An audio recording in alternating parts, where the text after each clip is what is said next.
My name is Ty Pierce. I'm here with Jess Holler to interview James Field about his service in the Ohio National Guard as part of the Global War on Terror. Today is November 3rd, 2015, and we are taping this at the Ohio History Center in Columbus, Ohio. Mr. Field, for the record, would you please say and spell your full name? James Field, James Field, Field. Do you need middle name or no? Sure. My middle name is Gregory, Gregory. To begin, could you tell us a little bit about when and where you were born? I was born in Newark, Ohio, February 28th, 1984, and then lived in Newark till I was in 6th grade, and then we moved out to the country, Hebron area, Buckeye Lake area. Can you tell us a little bit more about your childhood experiences, early school experiences? I think I had a pretty normal childhood. I had great parents. I don't. Nothing really sticks out in childhood that would be, I don't know, super relevant. Other than I just had great parents. I think looking back, I realized that we were not as well off as I perceived that we were.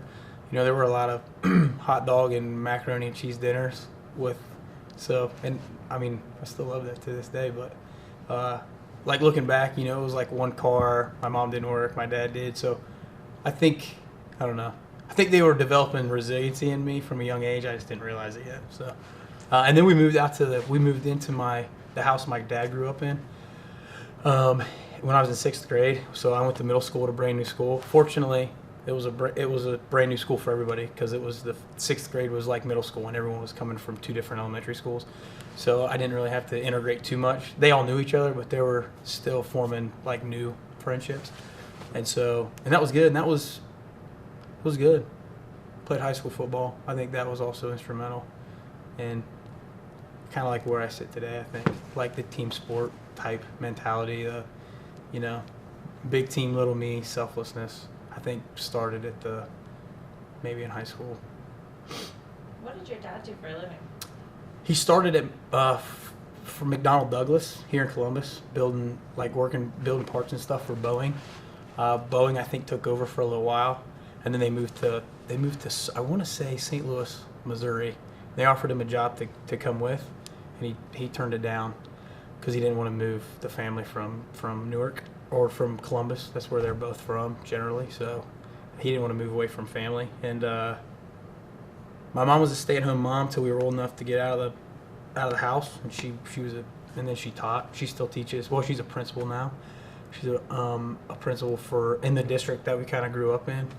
And my dad is so after he decided not to move with Boeing or with McDonnell Douglas to St. Louis, he started building houses, which he had done through the weekends anyway. So he worked for a general contractor for a long time, and then now he's he put himself out to pasture, but he is the maintenance guy in the building that my mom was a principal in. So it's all come full circle, and it's about a mile from the house. So they're just cruising in the twilight, I think. Was there a longer history of your family in the Newark area? Yeah, that whole family. My mom's the youngest of 5. I'm sorry, second youngest of 5. She's the only girl. My grandpa taught for like 35 or 40 years in the New York City school system. He retired from there. He was in the Guard. All my mom's brothers were in the service of some kind. Mostly, it was usually an even split between the Marine Corps and the Army. All my uncles that joined the Army became Ranger qualified, and so there's kind of been some lineage there, and there's kind of been never imposed upon me, but always that kind of underlying desire, I think, based on just the stories I heard growing up. That's my mom's side. And my dad was adopted, and we really don't know necessarily a lot of the background. He never, okay, this is an interesting tangent, and then I'll go quickly. So Ranger school is like 9 weeks. Before that, you go to the Ranger Training Assessment course. It's 2 weeks. Between the 2 schools, RTAC decides whether or not if you pass RTAC, they send you down to Ranger school. It's just down the road. They're both at Fort Benning. In between, you get like a 36 to 48 hour break. So my whole life, my dad's known he was adopted, but didn't care to know. Like, just was satisfied and happy, and never reached out. Or so in the 2-day break, I got my cell phone back, and I got a call from my wife. It was like, hey, there's people looking for your dad that say that they're his sister and brother and family, and there's like more of them, and they will all want to link up. And my dad was like, no, I'm not going to do that. I have no desire. He's like, what if I meet them and they want money from me? And I'm like, Dad, you should find out where you're. So, and that was it. And then that was the only conversation I had. And then obviously at Ranger School, I made 2 phone calls in 9 weeks or whatever it is. And I was like, I wonder, I would get letters occasionally, but I'm like, I don't know what's going on with that. So he's since met them, and we'll see how that develops. But yeah, it's interesting because I've done a lot of fun things in the Army. I've been quasi-successful, I think. People would say that, hey, this guy's been pretty successful in the Army. I know a lot of that is nothing to do with me. It's kind of like a lot of things. Some of it is the blood running through my veins, and it's very interesting. My old man doesn't know. I'm like, what would my last name be? What would my, so it's been interesting for him. I think it's a struggle for him to kind of figure out how he wants to deal with that as a, he's in his 60s now. He's an old man. He's like, do I really want to open this can of worms right now? So, anyway. So, yeah, as far as, I guess, family goes, that's about it. You said particularly on your mom's side, there was a long history of it, and you alluded to the fact that you think that had something to do with it. To what extent were you aware of that? You said the stories you heard. How do you think that impacted you and your decision to serve?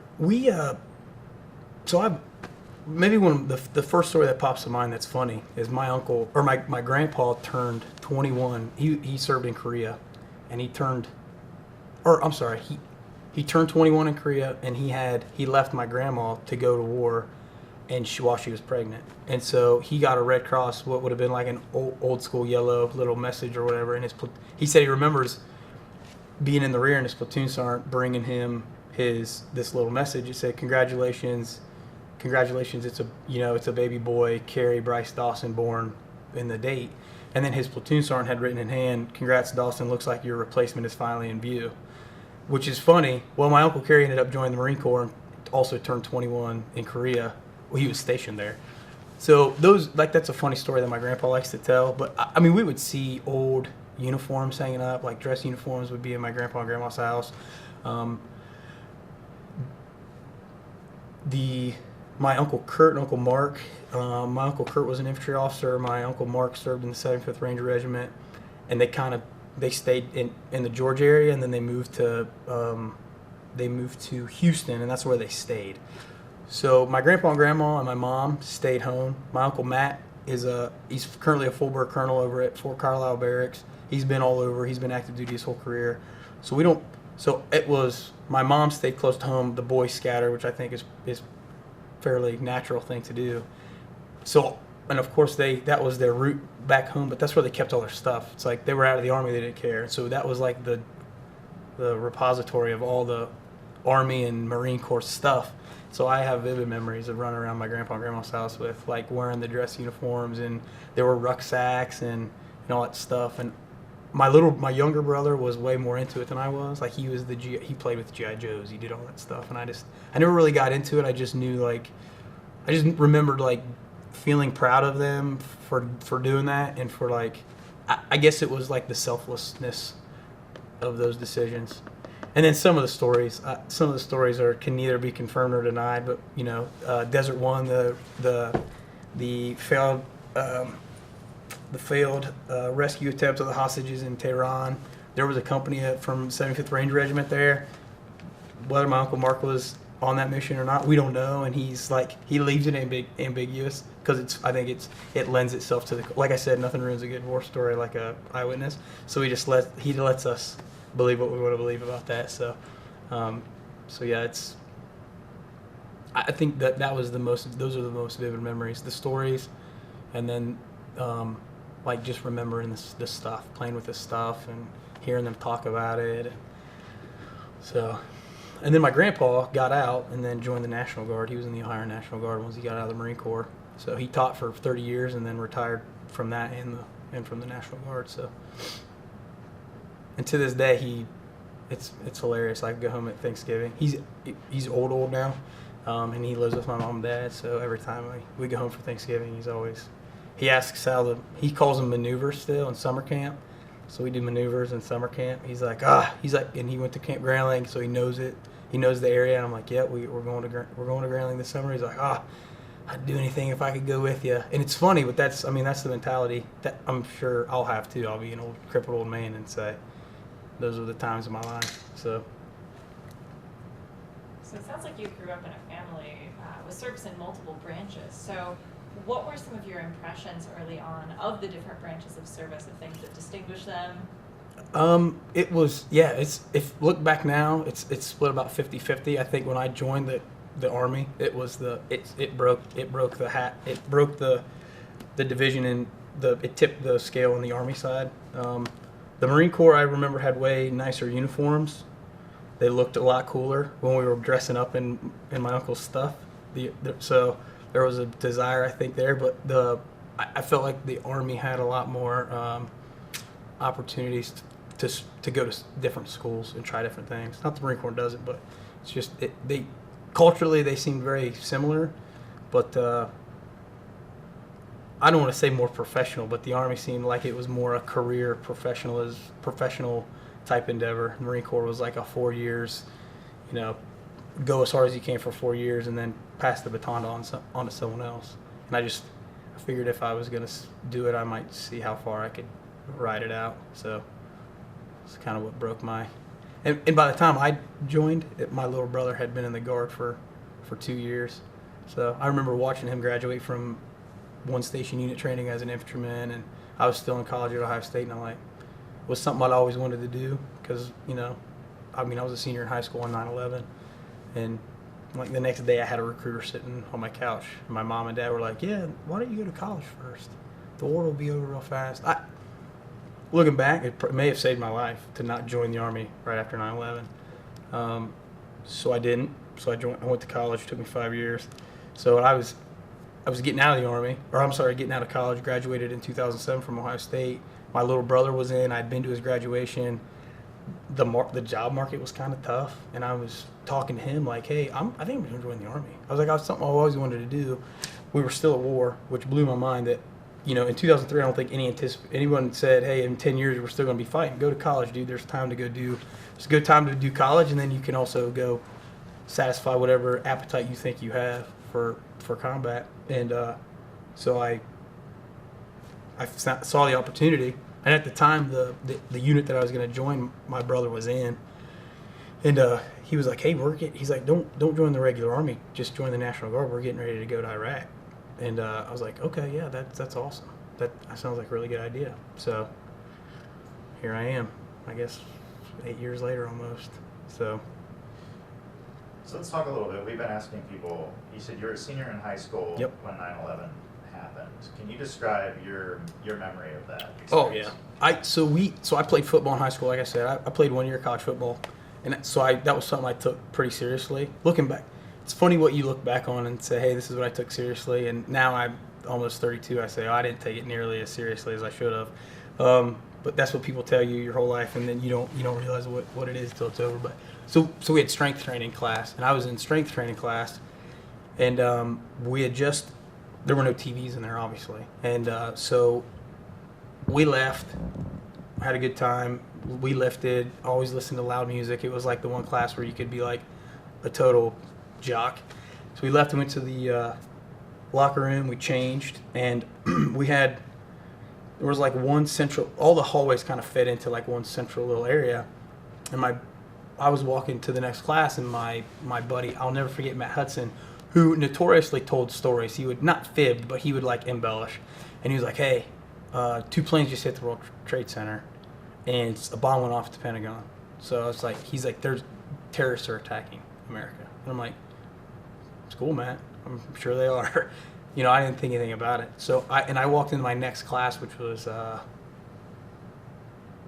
don't remember exactly which class it was. I want to say it was like home economics, because I remember walking in where all the like ovens and stuff were. So far I've told you I had strength training and home ec, so this is obviously my senior year. I was a real dynamic student. So we get in there and they've moved TVs in, and I get in there just in time to see like the first tower fall. And I'm like, oh man, this really is a thing that's happening. And it was, after that, it was, they would ring the bell, you would sprint to the next class where the TV was on, and that's all I did for the rest of the day.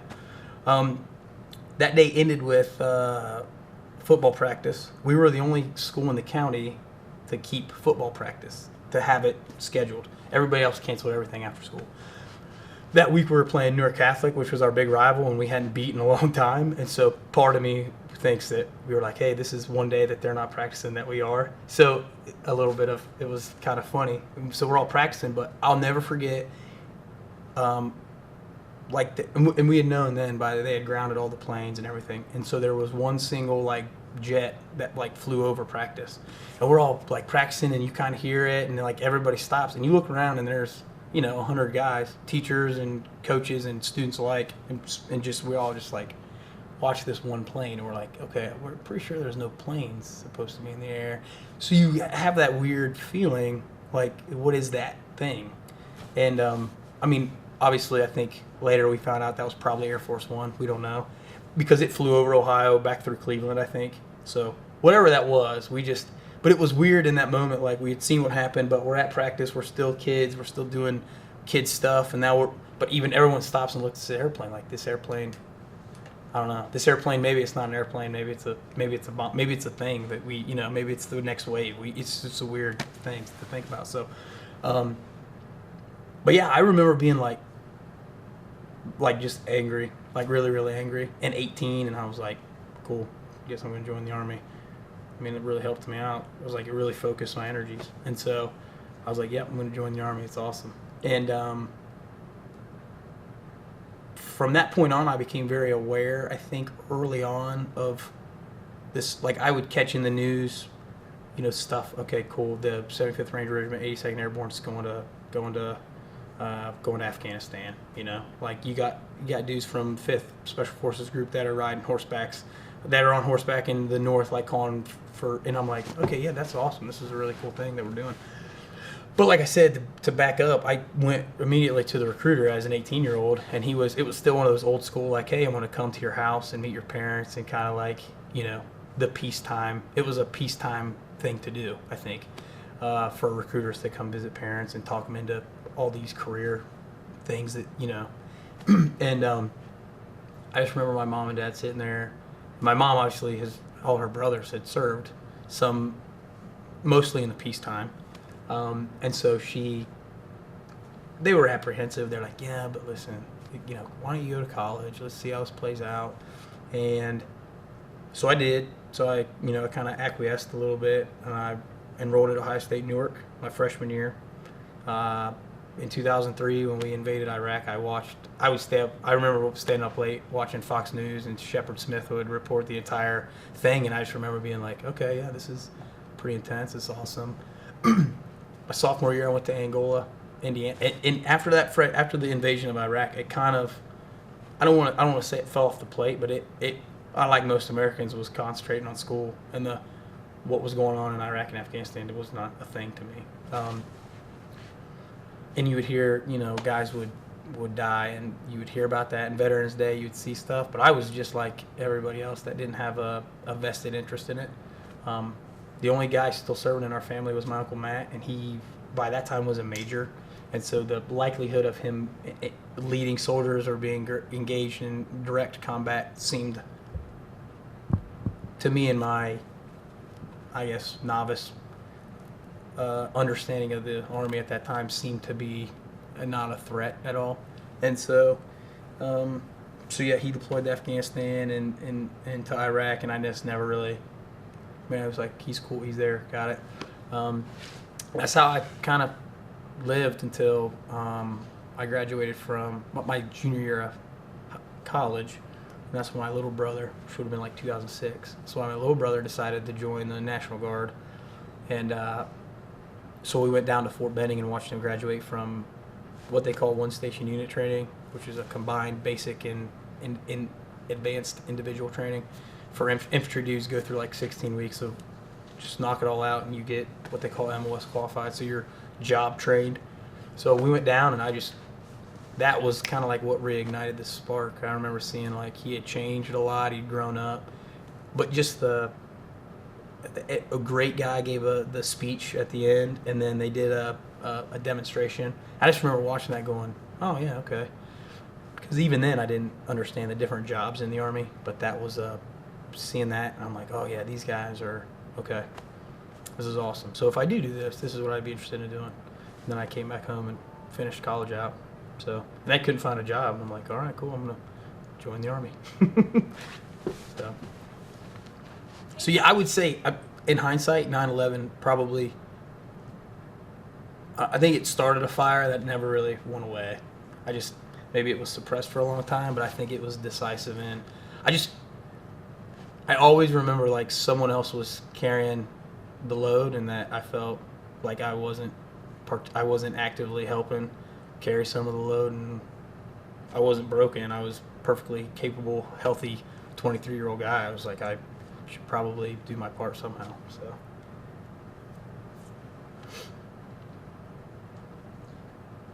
I was wondering if you could tell us a little bit more about your relationship with your brother. You've mentioned him as being a formative player in this story. Did you guys ever talk about ideas about service or about the impact of 9/11 together? I don't think we ever have. I think that's one of those things. My brother and I didn't get. We're only 19 months apart, I think. So growing up, it was a lot of competition. Like the oldest, he's the middle child. It's hey, we butted heads a lot.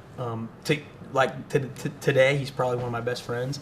But growing up, it was not something we weren't close. We were close, but we weren't like emotional or sentimental to one another.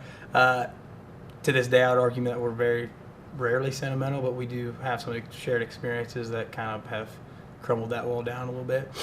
But yeah, we never really talked about it. We played Army. I mean, we played football.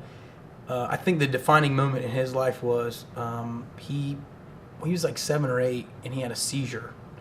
And I remember calling 911, and that was he's my brother, and we fought all the time. And I'm like, oh, this is not a good thing. So I remember calling 911. This ambulance came and got him. And from that point on, I think at first it was his concern was this is all the things I can't do now. So he's always been a better athlete than me. He's been stronger than me, a lot more gifted, but he was kind of had this setback.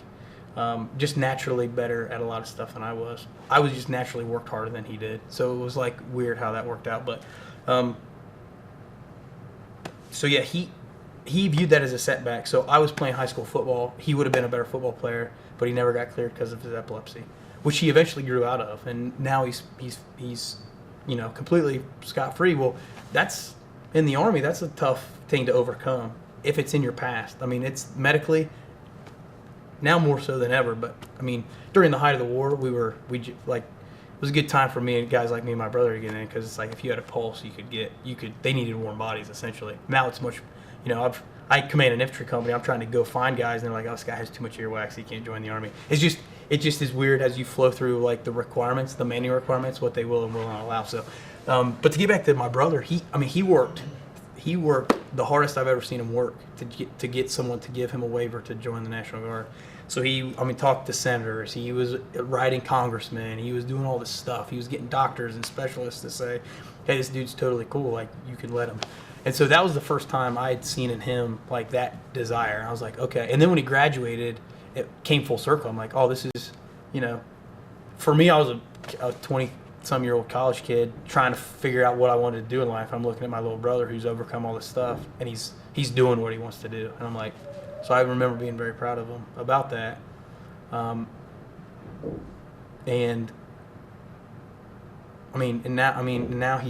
he went from a kid that got seized to a kid that's deployed twice, a successful graduate of sniper school, got out, works. He has his master's degree now. He works at the Ohio Department of Veteran Services. I guess you could call him a late bloomer, but I'm still really proud of him, and I'm still like, oh man, he's outpacing me at some stuff. So he's a good guy. I don't think without him I would have joined the National Guard. So yeah.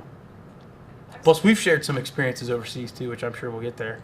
I've been shot at. I've got a couple stories I'll tell about my little brother, but we've been shot at together, and that's a good time. Mom doesn't. Mom knows about it, but she didn't know about it till way later. So. Post 9/11, when you first reached out to a recruiter and then went to college and were present for your brother's graduation, what were you thinking about service? What drew you? Were you thinking of particular combat and the possibility of deployment, or were you thinking a different sort of service, a different MOS, a different way of being present? Yeah, no, I think I don't know that I just have always, I've always thought that it was important that I don't know. I think innately some people just want to know what their breaking point is. So they're always in pursuit of that. I think I'm one of those people. So I think it's good to know where your breaking point is, or it's equally as good to know that maybe you don't have a breaking point mentally. And so I've always kind of pursued things that I thought would challenge me in a way that would maybe test me. I don't think I've ever quit anything in my entire life, but I've failed a lot. But I just wanted to find the thing where it drove me to the point where I said, okay, no, this is enough. Like I can't do this anymore. So I think the opportunity to chase that, I thought the Army provided that through school. And then as I started reading books, I read my junior year of college, I read Sean Naylor's Not a Good Day to Die, which is about the Operation Anaconda in the Hindu Kush early on in the war. And there was a company commander, and he inserted with his company a QRF of dudes from Ranger Regiment, and they're on this hilltop, and they're in the fight for their life. And I'm like, yeah, I mean, like those were incredible men. And I'm like, I wonder if I could do that. And so I think there's a lot of guys in the Army that are, I guess, like motivated A-type personality guys that want to run to the sound of gunfire. And I wanted to see if that was, I wanted to validate what I thought to be true about myself, and to see if I was who I thought I was. And so that I felt like the Army gave me an opportunity to do that in a way that nothing else had to that point.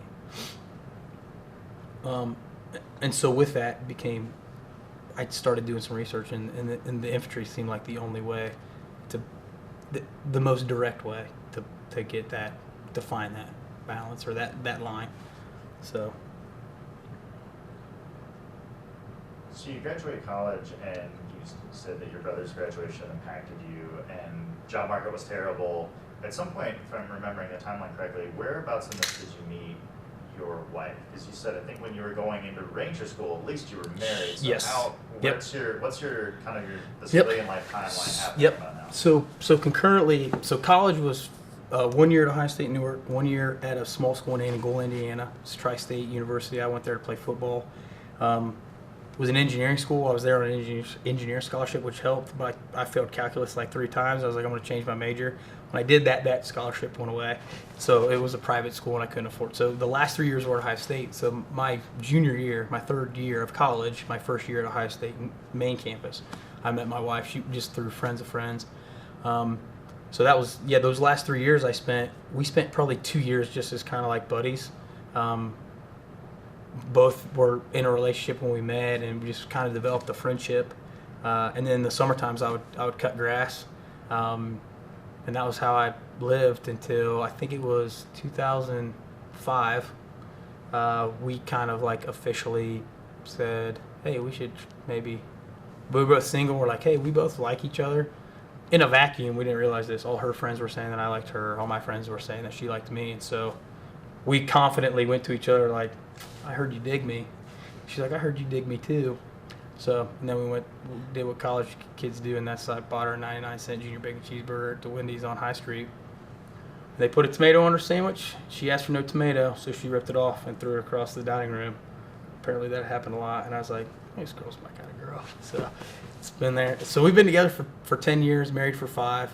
So she's been through the whole gamut. So after I graduated, we kind of broke up. We were like, hey, we just graduated from college. Maybe this isn't.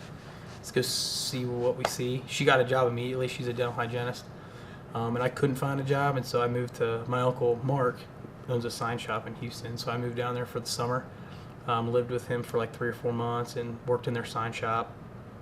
And then decided, it was kind of based on conversations and the economy and everything. I was like, okay, maybe the Army is the thing that's gonna get me back on the right track. So I came home, and I think I called Tara on the drive home from Houston. I was like, hey, you wanna maybe get dinner sometime? And then it's been downhill since. So, but she's been there every step of the way. So. Before you graduated and sort of encountered the grisly job market at the time, what were you thinking in terms of your life and career? And I guess, what was your major at OSU? So I have a bachelor's degree in journalism. Fully knowing that the newspaper as a medium was probably dying, and it's still, it's suffering a very slow, painful death. But I thought that maybe I've always had this, and not an inflated ego, but I've always just thought I could outwork everybody else, and that somehow I would, somehow I could outwork people and write better so that I could get the job and eventually end up at the Dispatch and cover Ohio State football. So I worked for the weekly paper at Ohio State. I was a copy editor for the Lantern as part of the class that you have to do there anyway. And I got out, and I got job offers, but and I fully knew that to be successful as a writer in a newspaper, you had to be willing to go where the job was. And so I committed to that, and that was mainly what started to lead to the Tara and I kind of like saying, hey, let's try something. Because I was like, hey, I got to be willing to move around and do whatever for a job, and you've got a job here, and your family lives in Dayton. So that was kind of the friction point. That's what kind of led to that decision. So I got a couple of job offers, a couple 6-day dailies in like small towns, South Carolina, whatever. But it was it was like $12 or $13 an hour, and I was making $15 an hour cutting grass. I'm like, oh man, do I chase this dream of being a writer, or do I just make the $15 an hour, which neither is earth shattering, but straight out of college. And I was like, well, I can move home, I guess, make $15 an hour, pay down my student loans. It's the same, I'm sure, conundrum that any college kid's in. You think you're going to graduate and get some $75,000 a year job and buy your BMW and go off into the sunset. But so I kind of tried that out for a little bit. Moved to Houston, worked my uncle's sign shop. I was still submitting a lot of applications. I had family that worked for some of the major oil refineries in Houston and area. I was like, well, they got to do PR stuff. Maybe I'll do PR. I'll look into public relations. And nothing was coming. So I said, all right, it's time to drive home. So I drove my truck home and started looking into the Army. So. Can you tell us a little bit more about your moment of enlistment, and in particular, why you went with the Ohio Army National Guard? It's 27 September 2007 is when I enlisted at the MEPS in Columbus. It's like over in Gahanna. Like I said, I had every intention of joining the regular Army. Sometimes I look back on that decision to not, and I don't know. I don't really regret anything, but I'm able to do this full time. So I've kind of satisfied that appetite that I have. But honestly, the sole reason was that my brother was in a unit that was going to Iraq, and I thought that was a meaningful thing to do, and so he convinced me.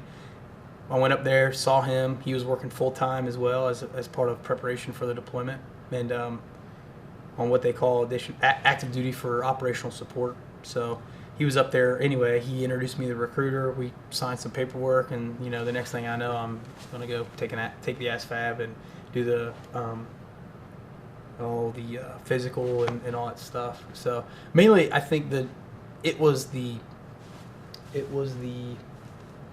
romantic thought I had about going to war with my little brother. I think that was what. And then the writer in me was like, man, go to war with your little brother. Who knows what happens? Write a book about it. Then buy your Beamer and sail off into the sunset. So, like I said, my brain it takes some interesting turns sometimes. But I think there was a romantic. We'd grown up playing war together, and now go do it for real. I thought would be a cool story, cool thing to tell. And none of that worked out. So timing wise, they mobilized. They mobilized out of Fort Hood. They deployed in, I think, April of 2008, and I graduated from one station unit training as a qualified infantryman in May of 2008. So I got back to the unit, to the what we call a rear detachment, and that's full of, everybody goes to everyone deploys, people that are not broken or are just unable to deploy for a myriad of different reasons, or stay on the rear detachment.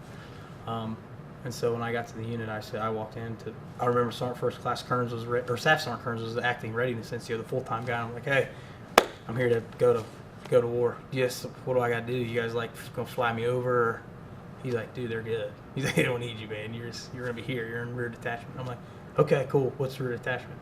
They're like, well, it's just you and these 4 other dudes. And I'm like, oh, okay. So what kind of training are we gonna be doing? They're like, we're gonna be doing some internet training, computer training. I'm like, so immediately my expectation, my morale was tanked instantly. So until they got back, we were just stuck. Now I got the opportunity to do some cool stuff because I was more motivated than everybody else. So I got a chance to go to some schools and some things that I got an opportunity to be exposed to things way earlier than a lot of people in my peer group would have been as a young soldier, just because I was healthy and motivated and willing to learn and put in the extra effort. So What type of schools? well, on the board there was it said WLC, and I'm brand new. Now I have a college degree, so I entered the Army as an E4, a specialist. Next promotable rank is E5, which is a non-commissioned officer. In order to do that, you need to go to the Warrior Leader course. So the Army has the non-commissioned officer education system, and in order to get promoted, you have to go to a school. So I'd only been MOS qualified for maybe 3 or 4 months, but I was an E4. And I remember looking at the board saying, hey, hey, Sergeant Kearns, what's WLC? Because he didn't have any name next to it to go to that school, and he had like 3 slots. He's like, that's the Warrior Leader course. It's NCO, yes, it's for NCOs. I'm like, can I go to it? And he's like, well, I mean, how long you been an E4? I'm like, well, technically, I enlisted as an E4, so that dates me all the way back to September. By this time, he's like, I guess. Yeah, you can go. I don't care. He's like, I'll send you to the Warrior Leader course. That's fine. He's like, just don't, or what do you say? Don't embarrass me, is all he said. That's as I walked out the door, he's like, hey, when you go, just don't embarrass me. Looking back on what WLC is for the NCO, for the non-commissioned officer corps, it's almost kind of comical the way I went into it. So I approached that school like it was the only thing I'd ever done outside of basic and AIT, and I was going to be better than I thought it was a very important thing, and so I took everything so seriously. I remember looking around going, man, these guys are super jaded. I can't believe they're all, they were much more relaxed than I was. And so, because I didn't know any better, I had no frame of reference for the Army, except basic and AIT, and I just thought I was going to go get thrashed for 2 weeks and then come home, and I'd be like, all right, cool, check that block. Which worked out in my favor. I ended up I earned the Distinguished Leader Graduate Award at that school. But like I said, hindsight's, it was the award that no one really cared if they got. I got it, and I was very proud of it. But knowing what I know now about that school, it's kind of it's a little bit comical, the way I approached it. But so that was 2 weeks. That was again, like I said, he had no non-commissioned officers in rear detachment. They were injured or had medical profiles, or for whatever reason they couldn't deploy. Was the same reason they couldn't go to that school. So it worked out. And then I got a call later, maybe like a year later. The guys had just been back. The forward had just returned from Iraq. So you get like the 30, 60, 90 reintegration. Guys are usually just kind of tired, not necessarily as motivated, whatever as they would be. And so I got a call that said, hey, can you go to air assault school in 3 weeks? And I'm like, yeah, sure. So that was another opportunity I got. So in 2000, I think it was late 2009, I got an opportunity to go down to Fort Benning to do air assault school. So some opportunities that I got to do, which I don't think would have happened had I gone on the MOB.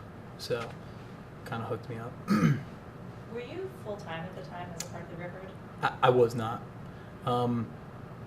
During that time, I went back to doing what I knew, and that was cutting grass and plowing snow. And I did that off and on pretty much until I took a full-time position with the Guard in 2011, right after I graduated from Rear School December 6th.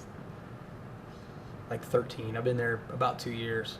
And then prior to that, prior to our move to Afghanistan, was a lot of schools, a 12-week school, a 3-week break, a 16-week school, like a week or 6-week break. And then during that time, I felt it was unfair to the guys that I was employed by to kind of keep shuffling them around. So I started substitute teaching. So that was fun. So that's how I was paying the bills, cutting grass and plowing snow. And then I was either TDY at a school, or I was, during that phase of my life, I was just doing a lot of subbing. So just kind of piecemealing a career together in the meantime. I wanted to back up real quick and ask about the reasons for your enlistment. Did you have a conversation with recruiters or anyone at the station about your desire to join your brother and actually mobilize with that unit? I did. Like I said, he was working full time. His platoon sergeant was the scout platoon sergeant as well. My brother had been to sniper school. He was a sniper qualified dude. So in the scout platoon, you have a section of snipers, and I remember it was Sergeant Scally. I remember he was like, "Hey, yeah, we got it. Everybody knows you want to deploy together. I'll get you a paragraph in line in the scout platoon." And he's like, I'll put you in the same platoon if I can. I'm like, all right, awesome. So yeah, I think everyone knew of that desire. And then the recruiter I was probably one of the easiest accessions he's ever had. I mean, I knew exactly what I wanted to do. I was willing to go drive on my own and do whatever he needed me to do. And so it was almost like just to check the block, run it through the system and be on your way. So he did try to talk me out of the infantry. He's like, "Oh, your scores were decent. Your ASAP scores are pretty decent. There's like a threshold. If you get there's a GT score threshold. If you above that threshold, you could essentially do any job in the Army." And he's like, he's like, "Based on this GT score, you can do whatever you want." I'm like, "Yep, I want to be an infantryman." And he's like, "No, I said you can do whatever you want." He's like, "You can do stuff that has, that could help you on the outside too. Like there are jobs you could do here which would lend themselves to doing stuff on the outside."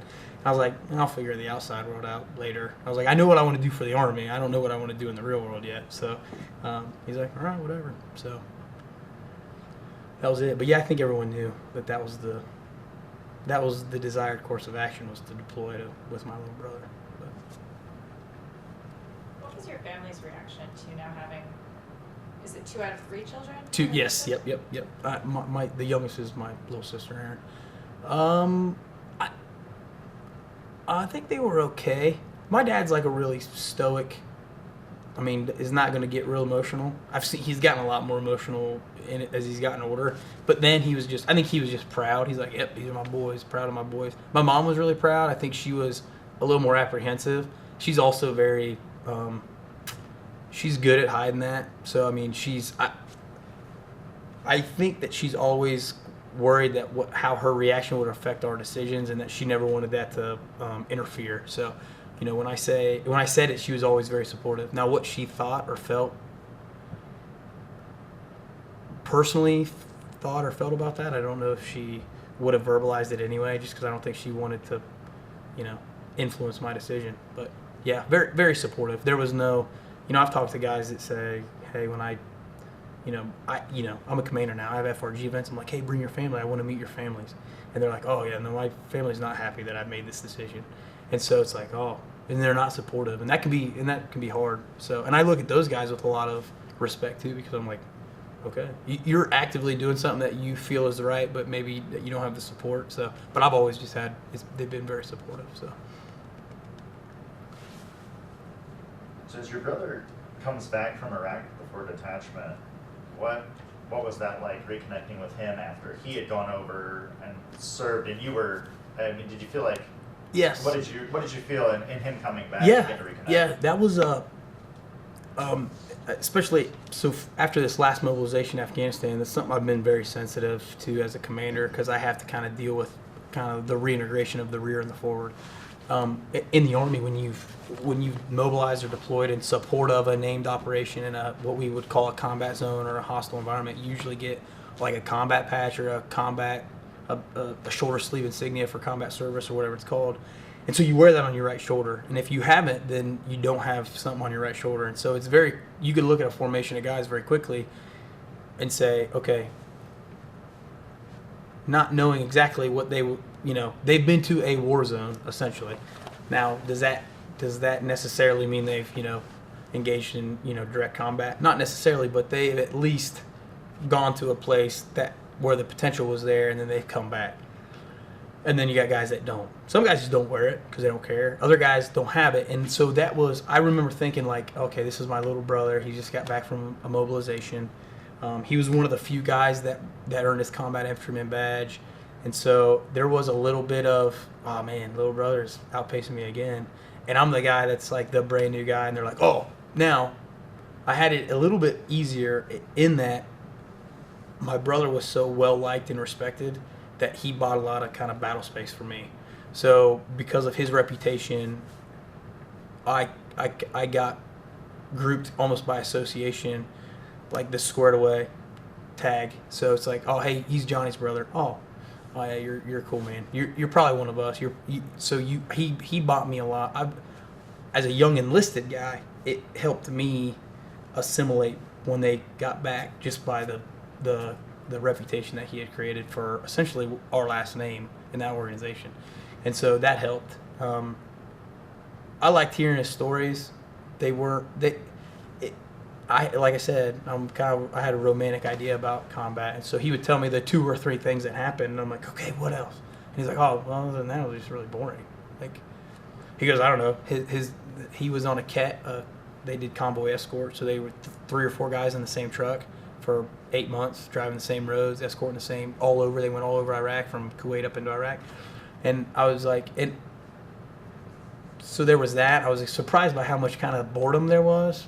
And then some stories he told, I'm like, oh man, those get your heart racing.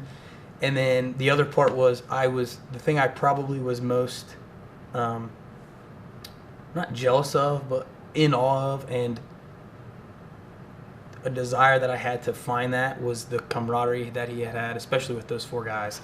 And so like his buddy Hiltner, Staff Sergeant Hiltner, who's still in, he's a full-time guy, called him Hog, that was his nickname. And he was like, he said for the last 2 months on the road they didn't talk.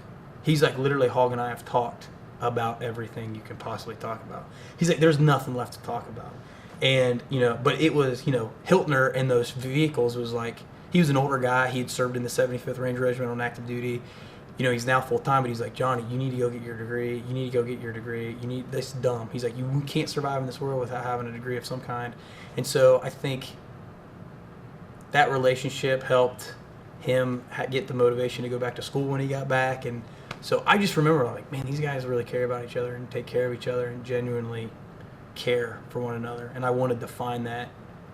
That was what And looking back now on 8 years or whatever it's been and whatever it will be, I think it's always about the people. It's always been about the people.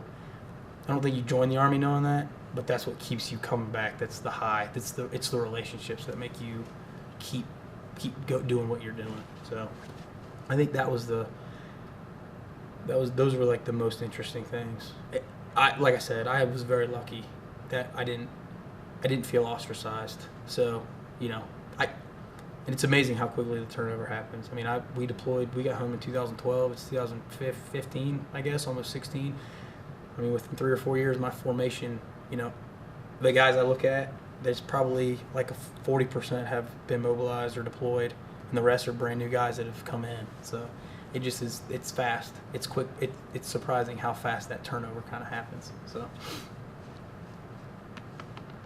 I wanted to ask you, since you mentioned the really lighting on the camaraderie in your brother's stories, you attended basic training before this. What was your experience with with the whole experience like, and did you find that sort of camaraderie or kind of a preview of that? Yeah, definitely. You definitely get a preview. I guess it was everything I thought it to be. I was 24 and I had graduated from college, so I was definitely the outlier, I guess. So I do remember being kind of quasi-annoyed with a bunch of 18-year-olds whining. I guess I just wasn't a whiner necessarily, and I expected it to be hard. So I think I had a different frame of reference. Those guys came in, and So there was that frame there. So there was a little bit of kind of less like learning how to deal with other people in such close quarters for that long a period of time while you're being stripped of all the comforts of normal life. So definitely, there was a John Gahagan was like in the bunk next to me. I graduated from basic training, went home, picked up Tara. We drove right back down for his wedding, and his wife, she's since passed, and I'm not sure how that happened. Well, he recently got remarried, and I got and I haven't talked to the guy in like 3 or 4 years. A random Facebook message, and I got a message from his wife, his soon-to-be wife, now wife, his fiance. Said, "Hey, hey, John and I are getting married. He talks about you a lot. Would you like to come to the wedding? I need your address." And so, I mean, that's a guy I haven't talked to in, almost 7 or 8 years, outside of face-to-face 7 or 8 years. And so, yeah, you do develop those relationships, and it's the shared experience. So it's anytime we call it the suck, but anytime you can share an experience with someone in an uncomfortable environment or position or doing something that's taxing, either mentally or physically, I think you just naturally, form those bonds. And they can be with people you don't even like. There's lots of guys I trust to have my back that I don't necessarily am going to go hang out with. And it's that's a very powerful type friendship. So, but basic was interesting for me. It stunk, but it was fun. It was just, I knew that to do what I wanted to do, that was something I had to just finish. And so, and I think being older helped a little bit, helped frame that. So, and I knew I didn't know what to expect. You don't really know what to expect. I think that's the fear that a lot of people have, is we don't know what we don't know, and that's what gets us anxious.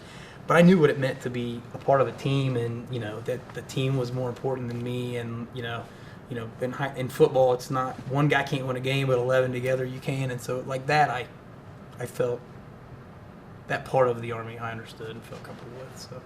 And where was this? Sorry. Where was basic? Fort Benning in Georgia. Almost all the schools I've gone to have been at Fort Benning or close to. It was the home of the infantry. Now it's the Maneuver Center of Excellence. They moved the armor down there, but. And you were not married yet, but no. Reconnected. And Yes. dated. Yep. So she was there. She came down for graduation.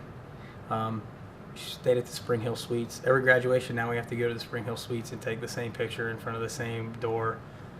It's my wife, but I tell her 3 pictures a day is my max, and they don't roll over. So some events we don't get very many pictures. No, but she was there for that.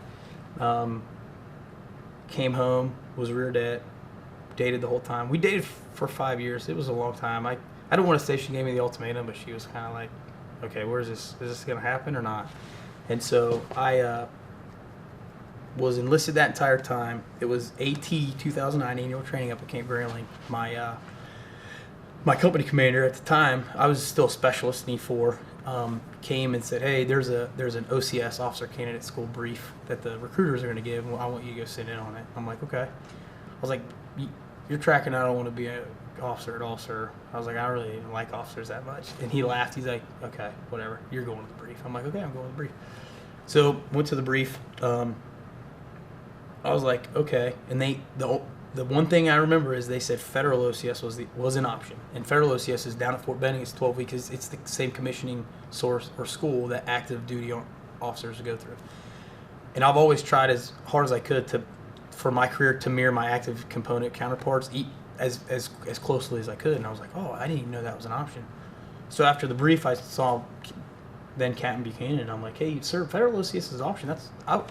Maybe I am interested in becoming an officer.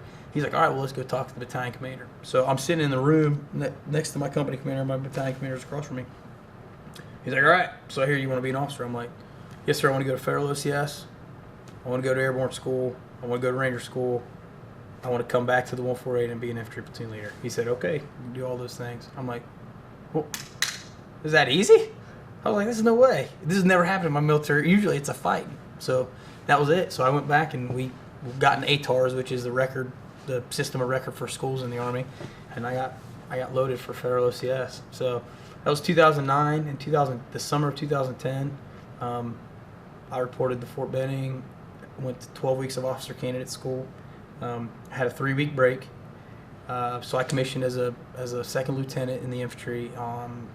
It was late July, I want to say 27 July 2010. And I came home and I had a 3-week break, and I was getting ready to go to IBOLC, the infantry basic officer leadership course back at Fort Benning. We tentatively knew that we were getting a NOS notification of sourcing to deploy to Afghanistan, and at the time we were ripping. We were scheduled to go to RC East and rip with the third. I want to say 3rd Brigade 101st in Paktika. Relief in place. We were going to replace that unit. And so I got home, I would read them, I would see the Army Times, and so as I'm at OCS, I kind of know that I'm going to go be an infantry officer in an infantry battalion. I know that I'm going to go to Afghanistan, and I kind of knew the area of operation we were going to and the unit that we'd replaced. The humbling experience that gave me was enough information to know that on the Army Times, when I pick up Army Times, they used to do it. I don't know if they do it anymore. In the back would be that week's KIA by name and what unit they were assigned to. Almost everyone I ever looked at for my time through OCS and the infantry officer basic course was all guys from 3rd Brigade 101st in Paktika. And so I think there's been times in my life where there are injects which help me focus again on what's important. When I was going to basic training, they always say treat it like it's real, and that will really help you out. And it does, but that's really hard to make that kind of mental shift. Well, my little brother was going to Iraq, so for me I thought I was going, but I knew for sure my little brother was going. So for me to treat it real was like there was a sense of urgency in my mind. I need to know what they're teaching me, and I need to be proficient because this could be my life, and I need to understand it so I can take care of my little brother if I go with him. Getting ready to go to IBOLC through OCS, and I'm like, I'm getting ready to lead 36 dudes in combat in a place where a lot of people are dying. I need to take this as seriously as I possibly can. So all that was going on. I graduated from OCS. I commissioned in late July 2010. I get home and I'm looking at Tara and I'm like, oh man, I gotta take care of her too, and I gotta marry her, because otherwise the Army's not gonna recognize what we've been doing for the last 5-6 years. So in that 3 weeks I went and got a ring, and it was like, she'll kill me if I forget this. I didn't even plan it, but I proposed on August 8th, 2010. Or no, I'm sorry. August 9th. Yeah, 8, 9, 10. It was 8, 9, 10. That was the date. So we went to the Oval. I said, hey, I made you, because we both met at Ohio State, graduated from Ohio State together. There's the tradition of the long walk where if you start at one end of the Oval and you hold hands all the way down to the Oxford or the Oxley Library or whatever, that it's destined to last forever. So I made a picnic and we went and sat on the Oval, and so we ate, and I was like, oh, we've never done the long walk. We should do the long walk. And I'm buying time because I haven't talked to her dad yet. Her dad lives in Dayton, and I'm trying to give him a heads up. But the plan is already in motion. I only have another 4 or 5 days before I have to go back to Fort Benning for 4 months. And so we're doing the long walk and we make it, and they were doing a tour, and I really wanted to stop. I wanted to propose at the base in front of the library with all these people here. I was like, that'll be awesome, but I hadn't talked to her dad yet. So we walked back, and she's like, why are you acting so weird? We've never spent this much time at a picnic. I don't even think you like picnics. And so I was like, no, it's just good. This place is nice and whatever. And so finally I get a call. So I sprint across the Oval so she doesn't hear what I'm talking about, and I talk to her dad, and he's like, yeah. So he gives me the okay. So I run back, and then I propose at the Oval. Random people were throwing a frisbee, and they looked over and saw me on my knee, I guess. So there was a smattering of people clapping, and it was awesome. So we got engaged, and then I left 3 or 4 days later to go to the infantry officer basic course. So that was 4 months, and the plan was that we were going to get married before I left, and so the goal was to graduate from my bullet, go right to Ranger School, which is in their 9 weeks, then come back and spend some time prepping, and then mobilize in support of Operation Enduring Freedom. So essentially, she had 4 months to plan an entire wedding by herself, and so it was awesome. Kudos to her. I came home once. It was Thanksgiving break. We got 4 days off, and I came home, saw the church, saw the reception hall, met the pastor, did everything. I was like, "Yep, all right, things look good here. You're doing good." I mean, it entirely on her own in 4 or 5 months planning the wedding, and it was awesome. So that was that. Then we got married, and I left 2 days later to go to Ranger school. I failed pre-Ranger. I asked to stick around and try again. So that was 2 weeks. So week 3 was my break. 4th week, I failed Ranger school again, pre-Ranger again. I called back to my unit, and my commander was like, "Okay, you tried twice. We're getting ready. I need the platoon leader. I need you here to start training your guys to go to Afghanistan."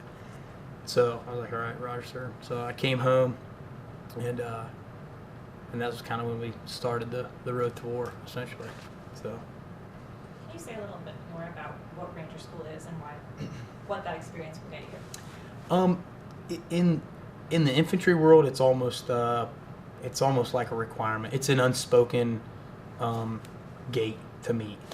The National Guard's that's not high of a priority, but on active duty, you're not going to see many infantry company commanders, battalion commanders, brigade commanders, S3s, the operations officers. You're not going to see many of those guys that haven't been to Ranger School. So it's kind of a rite of passage almost, but it's really the Army's. They call it the most elite leadership school there is in the world, but it really is just a small unit leader school. They try to replicate the suck a little bit by not feeding you and not letting you sleep and making you carry a lot of heavy stuff through the mountains of northern Georgia and through the swamps in Florida and stuff. Really, all that is just a way. They just want to impose stress on everybody, and then they want to identify randomly people to lead other people who are as stressed and to become successful at that. The other thing it does is it just ingrains in you the small unit tactics of at the platoon level, which kind of is like, in my opinion, the center of gravity of an infantry organization. Those they're just so ingrained that you are, no matter how tired or cold or wet or hungry you are, that you can still accomplish a mission, set the conditions for success. That you're still doing tactically and technically still doing the right things. It's almost just second nature. I grew up with knowing guys that had their Ranger tab. My uncles all did.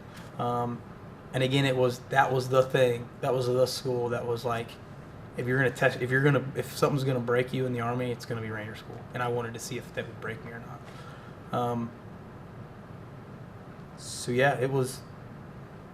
So RTAC, the Ranger Training Assessment course, is put on by the Warrior Training Center at Fort Benning. It's a prereq essentially for National Guardsmen. Active duty guys just go to Ranger School. National Guardsmen have this requirement to go do the assessment course to see if because the Guard isn't going to essentially waste money on a guy to go to Ranger School if they haven't vetted him. It's their way to vet him almost. I'd failed push-ups. Push-ups are like the very big discriminator. So a guy, we call it RI roulette, Ranger Instructor roulette, if a guy's going to count your push-ups or he's not. But they're just very picky about the standard. So failed push-ups, went through that week, got dropped, spent 2 weeks down there, went through the course again, failed push-ups again, got dropped, came home. But that was enough. My background, family background, the guys that I knew in the unit that I respected, that were Ranger qualified, all that, and then it whetted my appetite for what the school was and what I could become if I had gone there, or it validated in my mind what the school was. And so even though I failed, it was like it became an insatiable thing. So I was like, yeah, Roger, cool. I'm going to go deploy and lead troops in combat. That'll be awesome. And then I'm going to come back and go to Ranger School, right? Like everyone, I don't want anybody to forget, I still have a strong desire to go to Ranger School. So so we got back from Afghanistan, and we had an opportunity to send guys, and so I was fortunate enough. I went down with 3. There was 3 of us that went, and I was fortunate enough to make it straight through pre-Ranger that time, and then Ranger School, actual. So I went straight through, and I graduated on 6 December 13, right before Christmas break, and it was probably one of the greatest days of my entire life. It's on par with like getting married and having a baby. It's awesome. It's cool. I lost like 70 pounds. It was bad. I was maybe not that much. I lost like 35 or 40 pounds, but it was awesome. It's just to be done with that. It's just so awesome. So yeah. But like I said, that was all pressure I put on myself. I never really got that from any of my family members. My Uncle Mark, who was the guy I spent some time in the 75th Ranger Regiment, the only conversation I've ever had with him about Ranger School was after the wedding. They were getting ready to fly back to Houston, and they were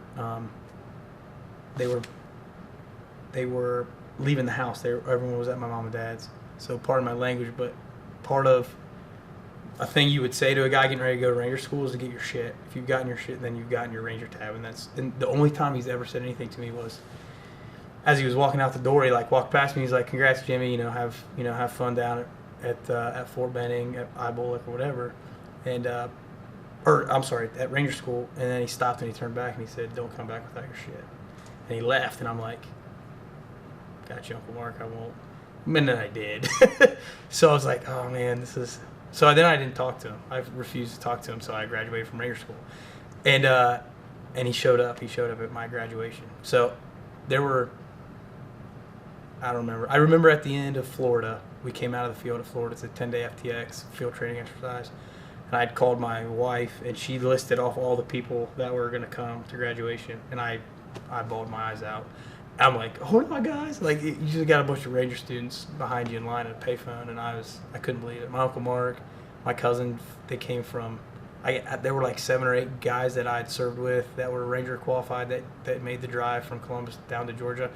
All of this knowing that the next day we had to get back in time for our battalion memorial mess. They had stuff to do. So, yeah, I was very humbled by the graduation. It was awesome.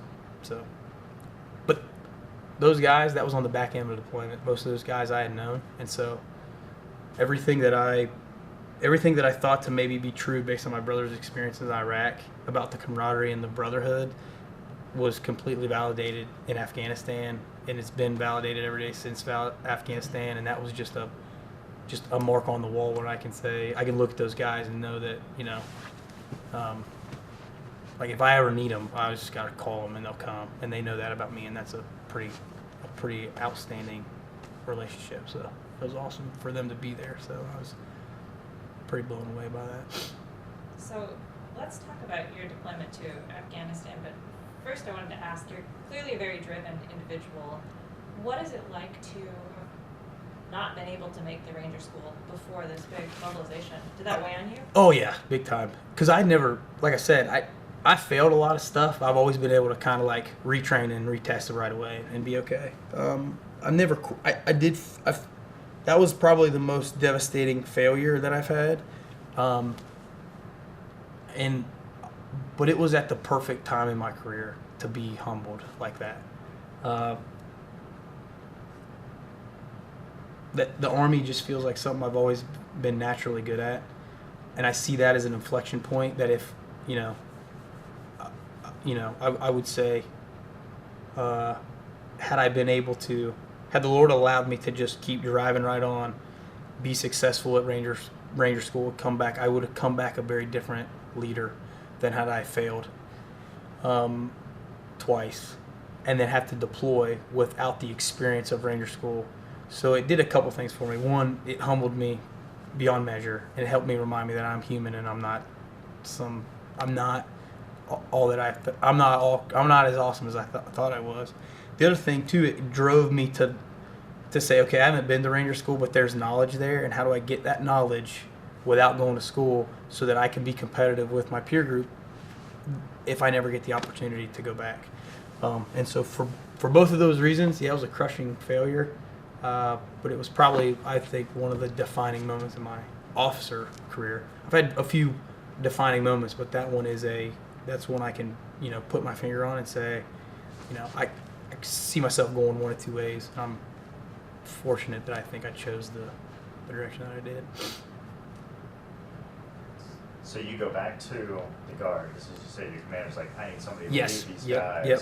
So what is that process like? So you're, of getting ready to deploy as someone who's going, at this point, you're going into, you said, you kind of had an idea of the operation Yes. area, Yep. and that it was Pretty contested. pretty Yeah. contested, Yeah. as a way to put it. Most of our sea east borders with Pakistan, and there was a lot of influence, a lot of Taliban coming across, from Pakistan. But that was the reference that we had. So we did a lot of we were home station a lot, doing whatever we could. It's just a very interesting time. The National Guard usually mobilizes you and sends you to a training site, and so they expect that time to be dedicated to training to go to war. Everything before you get to mob site is administratively getting ready to go to war. So I spent a lot of time those first few months inventorying all my equipment, signing for it, sub-hand seating it down to the lowest level, packing it up, doing 1750s, all the administrative stuff that it takes to physically pack everything up and put it on an airplane or a slow boat to go to Afghanistan. Administratively, make sure guys have good, that their dental health is good, that they're not going to have any kind of family, there's a family care plan in place. So a lot of that, I got home, it was like April, May time frame. So June, July, August, September. So about 4 months, it was just very loading up, packing out, administratively taking care of the guys. There's any pay issues, there's any of this stuff. Administratively getting ready so that when we hit the ground at Camp Shelby, our MOB site, that was behind us, and then we could focus 100% on the training that we needed to do in order to be successful on the deployment. What happened at Camp Shelby? Did you guys receive particular extra trainings to prepare you? We did. It was at about Camp Shelby when we started to see that the operational environment that we were going to had changed. 3rd Brigade 101st was there. We found out the 45th Infantry Brigade Combat Team out of the Oklahoma Army National Guard had been moved to that area of operation. We assumed a mission in northwest Afghanistan.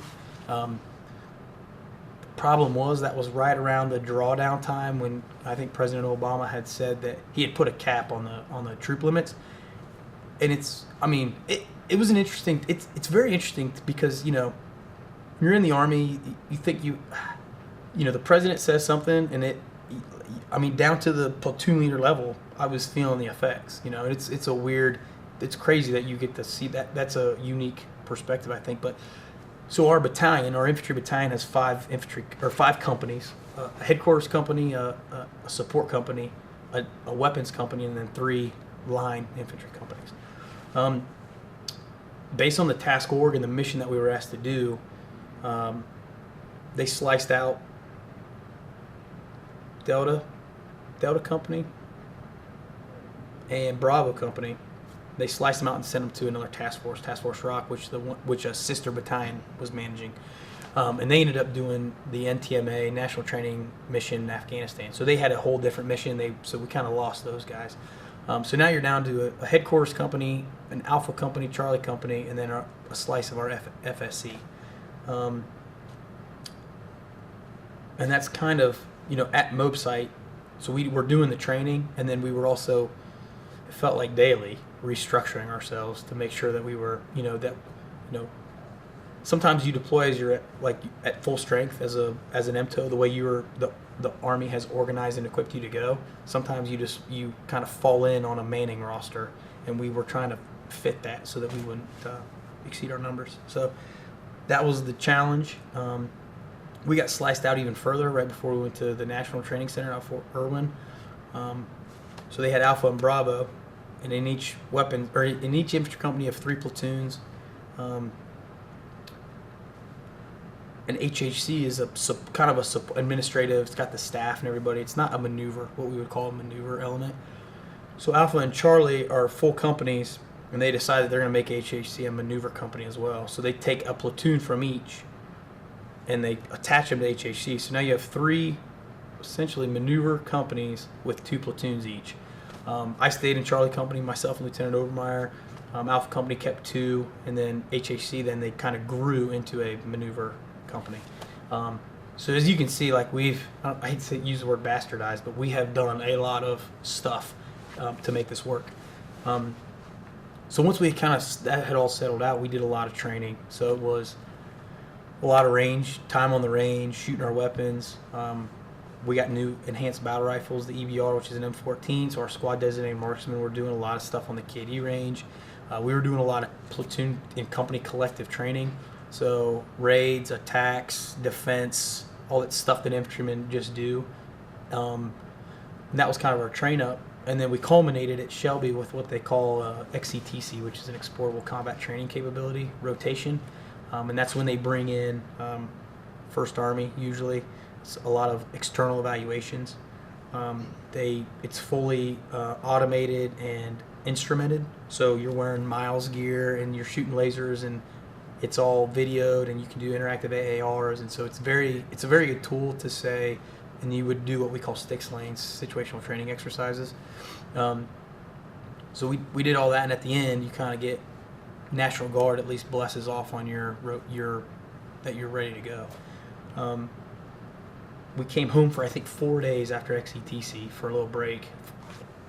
The switch between Title 32, which is National Guard pay, and Title 10, which is active, where you essentially become an active duty Army unit. So that 4 day break, and then we went back and we prepped to go to the National Training Center, which is out of Fort Irwin, California. It's a 30-day training event. You get there, you do RSOI, draw your stuff, go out what they call out in the box. So you go on 24/7 operations for 14 straight days. You're living on a cop. You know, they replicate the operational environment the best they can. Then you come back and you do all your AARs and stuff. Miserable. NTC is miserable. I go back to Afghanistan like 4 times before I go back to NTC. It was just brutal, because you always have as you're the rotational training unit, so you always have people feeding injects and saying, hey, why are you doing this? Why are you doing this? Like it was wild. But we were able to do a platoon live fire, company live fire, which doesn't happen very often. Integrate indirect fire, and we had CAS, which is close air support, like F-15s dropping 500-pound bombs, and so it was a very cool training experience. Not a lot of guys have, so I'm thankful for it. It stunk. Looking back, I'm thankful for it. But everything we did was pretty much in line with what we would train on anyway. The only difference was we were falling in. We were a light infantry company, which means we walk everywhere. There's only 2 vehicles on the assigned to our company, but we were falling in on the MATVs, the mine-resistant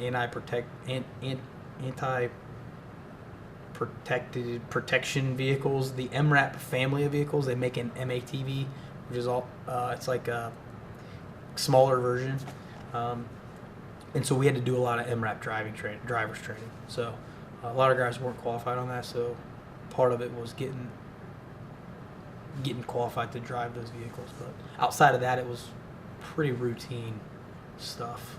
If we were full time, it's the stuff we would be doing anyway. So I was wondering if you could tell us a little bit about what you knew of what your sense was of the political climate in Afghanistan, with the U.S. involvement in Afghanistan on the eve of your deployment. So we were going to RC North, which was run by the Germans. We knew that the rules of engagement and maybe the desire after now what would have been 10 years, we were about the 10-year mark, the desire to be aggressive and kinetic was tampered. It was tampered in parts where the U.S. forces in Afghanistan were, but we fell under the umbrella of the Germans, and so we knew it would be a little bit more restricted. I guess other than that, only because at the platoon level, all I cared about were the rules of engagement. So it's like shoot, don't shoot. What can I shoot at? What can I shoot at? But I guess, I knew on the periphery there were decisions being made in Congress that was reducing our footprint in Afghanistan as a whole. So I knew that was the reasons for our task order being manipulated. But outside of that, I guess you don't. You're just going 100 miles an hour, and I guess you don't think. I mean, once you get there, and this is the cliche thing to say. It's like you don't. I know you're executing America's foreign policy, but it doesn't feel that way. It's like I live at this place and I do what I'm told and I try not to die. And if that's executing foreign policy, then I guess it is. But it's yeah. But I will say I was in Afghanistan in a very unique time. They burnt the Quran. We were there when they accidentally burnt the Quran, so that was a huge issue. There was a guy from the 2nd Infantry Brigade, 2nd ID, or I think he was the 2nd Brigade. Anyway, 2 ID soldier went, you may remember in the news, he just left post one night and massacred kids and women and children in their home or in the town they were in. And so it was a unique time for things to be happening in Afghanistan and also be there.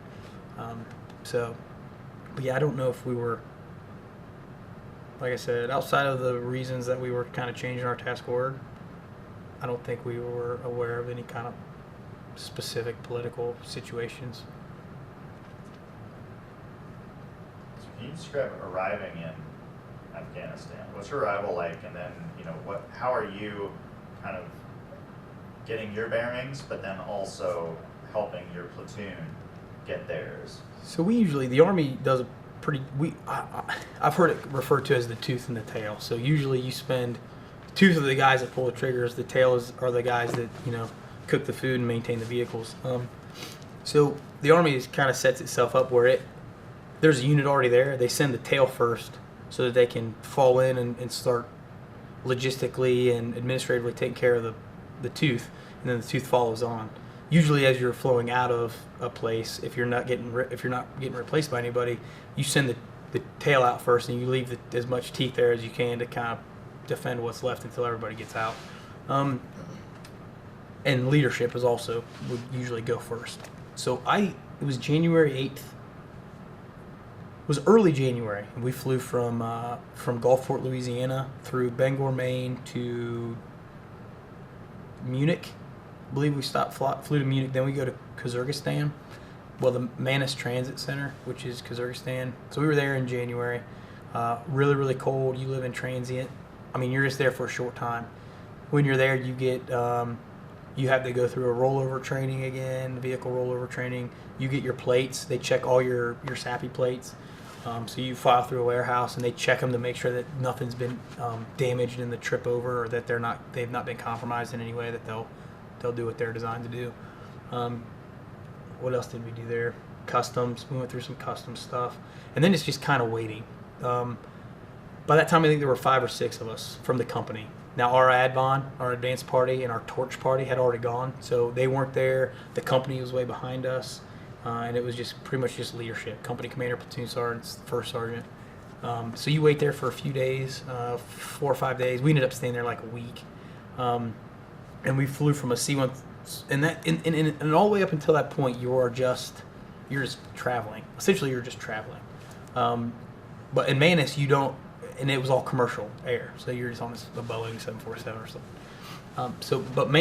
So from Manas into Afghanistan, we flew into Mazar-e-Sharif, Camp Marmal in Mazar-e-Sharif, and that was okay. So now you're on a C-130. You have all your gear on, you're wearing your plate carrier and your, and they let you know when you've entered Afghanistan airspace, and you're like, okay. So then it's a little bit okay, this has been different from every trip I've ever taken. This might be a little real. So you land in Mez. You get off. I don't know what I expected. Mazar-e-Sharif was it's in the north. The north is relatively peaceful. Mez is one of the largest towns. It's one of the more progressive cities in Afghanistan. It's friendly-ish.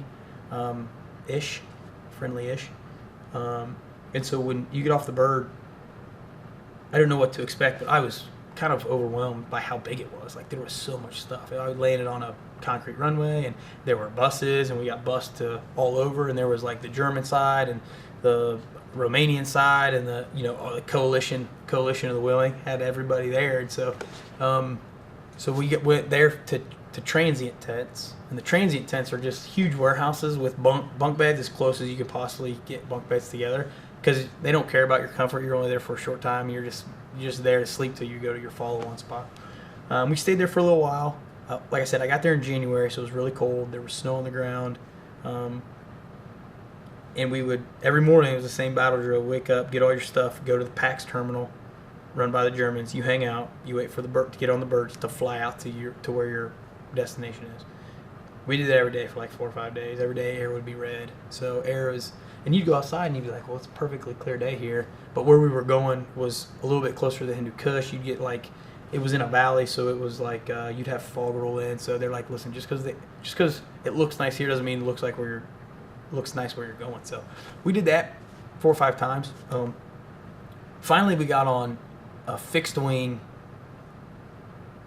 Looked like a fixed wing commercial plane, but it was really raggedy. But there was I remember a flight attendant, it was just very weird the way, because you get contractors, but you're like, am I outside the wire? Am I in, we flew to PRT, the Provincial Reconstruction Team in Maymana, which was located across the city from FOB Griffin. But we landed just on a strip in the middle of nowhere, and we got on a bus, and I was like, well, we're definitely outside the wire. And we hadn't been issued any ammo yet. And I was like, I remember sitting in Mez at the transient tent going, hey, should we get ammo? I feel like I should have ammo. Maybe some ammo. 1 magazine, maybe 10 rounds, I don't know, something. So now we're all out, what I consider to be outside the wire. And again, this is had never been deployed, had no really frame of reference. So I was just, in my mind, I'm just like, okay, whatever, this must be a normal thing. So we get on this little jingle truck, and they drive us into the PRT Maymana. By this time, all my gear, minus my rucksack and my computer bag, are going on what we call a CLIP, a Combat Logistics Patrol, from the FSC in Griffin. They're going to get it there on truck. They're going to drive it out eventually. That was one of their main jobs was resupplying us. So I didn't have anything but my rucksack and my computer bag. We get on the ground there. We meet our LNO, liaison officer, and he puts us in some transient tents. He's like, hey, just hang out for a while. You guys will probably roll out with your gear when the clip rolls through, and that'll probably be in a couple days. We're like, okay, cool. So we put everything down. The PRT was run by the Norwegians, and so it was like they had a little PX there, but post exchange, and they had like very healthy food, nuts and fruits, and there was a sun deck, and it was like, of course, the Norwegians. If you go to American PX, it's Doritos and Monster. So it was just, we were like taking it in, kind of enjoying ourselves. And the Norwegian girls were really pretty, which the guys appreciated. So we were there for like maybe 2 hours, and our LNO came and said, hey, there's Blackhawks right now here that'll take you out to your cop. The problem is you only can take 1 bag. And I'm like, okay. So we brought a little side-by-side up, and we threw everything that we weren't taking now with us to go on the clip again. So now I'm down to a computer bag. That's all I had for the first 3 days I was in Afghanistan, out at the outpost we were at. So we fly out there, and we land, and I get out with all I have is like this uniform and my computer bag. And there were only like 4 or 5 of us at the time. 4 or 5 of us, Charlie Company, 148 guys. And then also, as we got off the bird, some Charlie Battery 184 field artillery guys from the 170th IBCT were getting on the bird to go home. So it was almost like it was a rotating wheel. So as we got off, some guys got on to go back. Well, not stateside; they were stationed in Germany.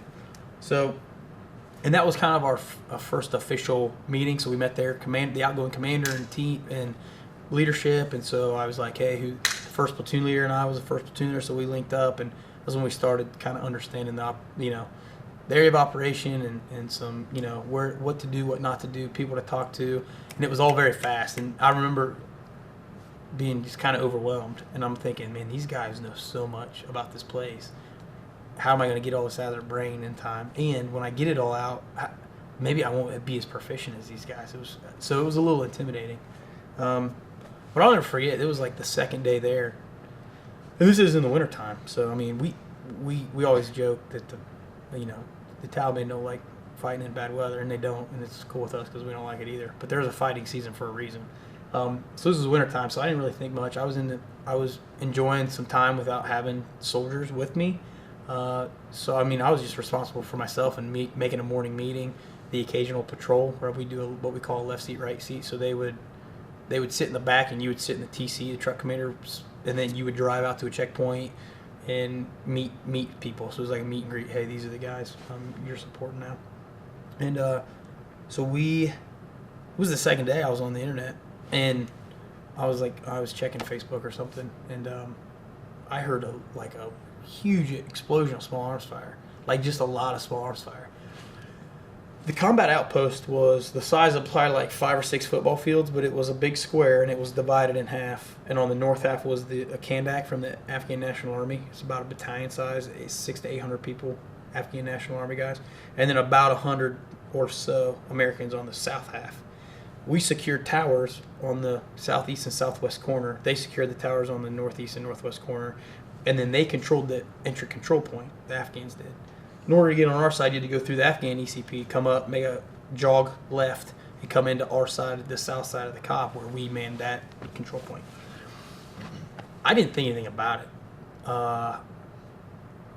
at first, and then it kept going, and I was like, "Oh, this is prolonged." So this is some prolonged small arms fire.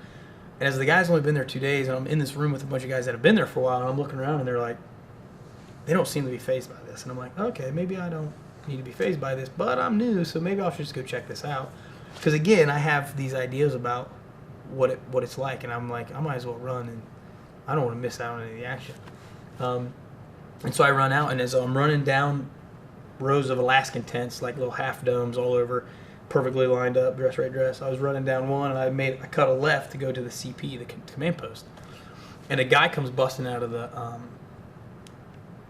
medic tent, and he's like, "Hey, you come in here." So I'm like, "All right." So I make a left and go to the medic tent, and there's an Afghan border patrolman. He's laying there, and he'd been shot through the back of his head, and it came out right above his eye, but it had pulled his eye out, and it was dangling there. And I walked in, and to this point, that was, I've seen guys kind of messed up, but never that close.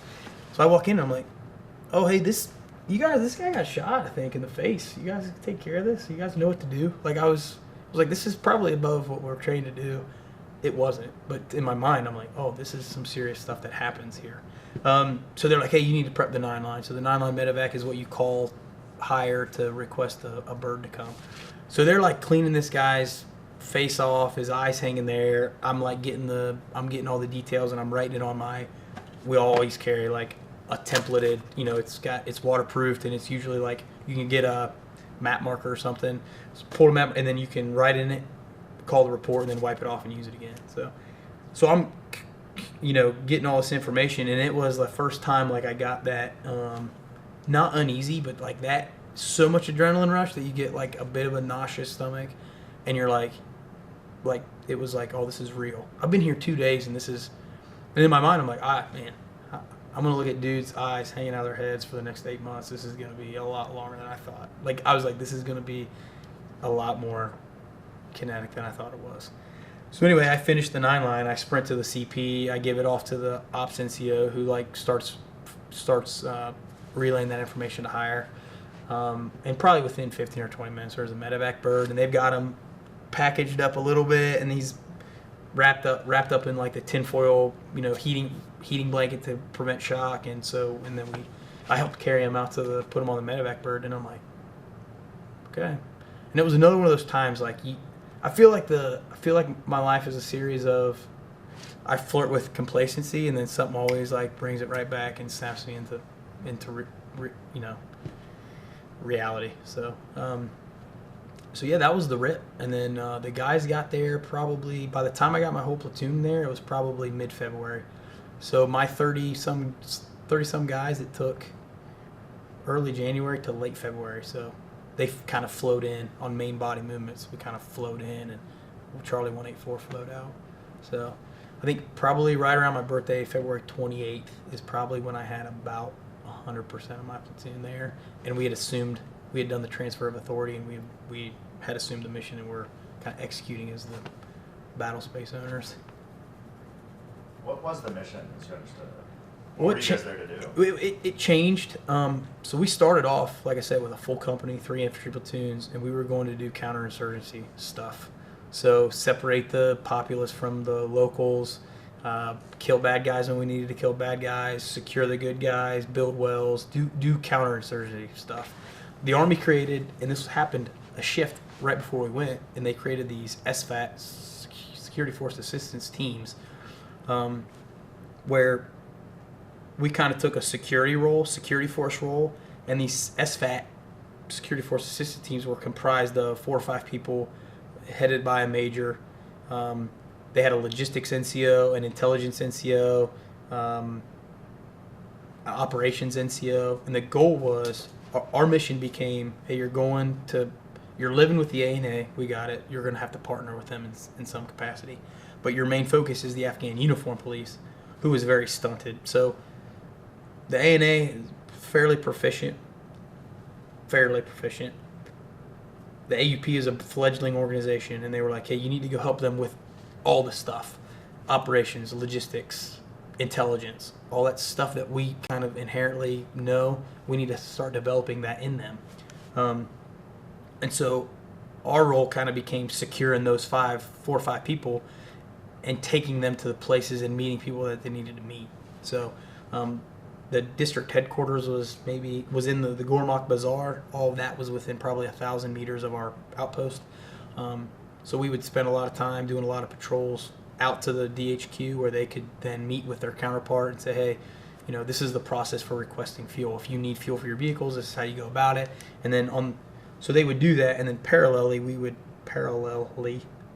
in the same time, concurrently, we would be kind of following it up the chain to make sure that there were and there's just so much corruption, and there's just so much that can go wrong that without us there pinging at every step, like, there's a really good chance this request goes away, or the request comes, they use the request to fulfill the need, which is fuel. They get fuel, they don't give it to the guys, and they sell it in the bazaar for money. Like, there's just that at every level. So we were there as kind of like the overseers of, trying to avoid that as much as possible. But it was rampant. And then our area of operation as well so Highway 1, Ring Road, was supposed to be a paved road that went all the way around Afghanistan. The paving stopped right at our district. The Gormak district is when the paving stopped, and it became a gravel road. I guess the Chinese had won the contract to pave Ring Road. Gormak district was one of the only Pashtun districts in RC North, so they were very Taliban sympathetic. The story was, we called it the Chinese camp. It was very nice. It had like ornamental type feel that they had obviously built that as a place for their guys to stay while they were working on the Ring Road, paving it. So the Ring Road stops. There's no pavement. It goes into gravel. The ANA had assumed control of the Chinese camp, and the story was that the Taliban had come in and taken all the Chinese workers and handcuffed them to their vehicles and burnt everything down, because they saw that as Giroa, the government of the Islamic Republic of Afghanistan, encroaching on their territory, and they didn't want that. And the Taliban's very good at propaganda too. So they're like, hey, look, they were paving a road. They stopped them from paving the road. Then they paint that picture that your government doesn't care about you because you're Pashtun. They're not even paving the road anymore. So they're very good at spinning the story. And we dealt with that quite a bit. There were a lot of times when things would happen, and you almost have to get out. It's funny, but you have to get out in front of the news story before the Taliban spins it to make it.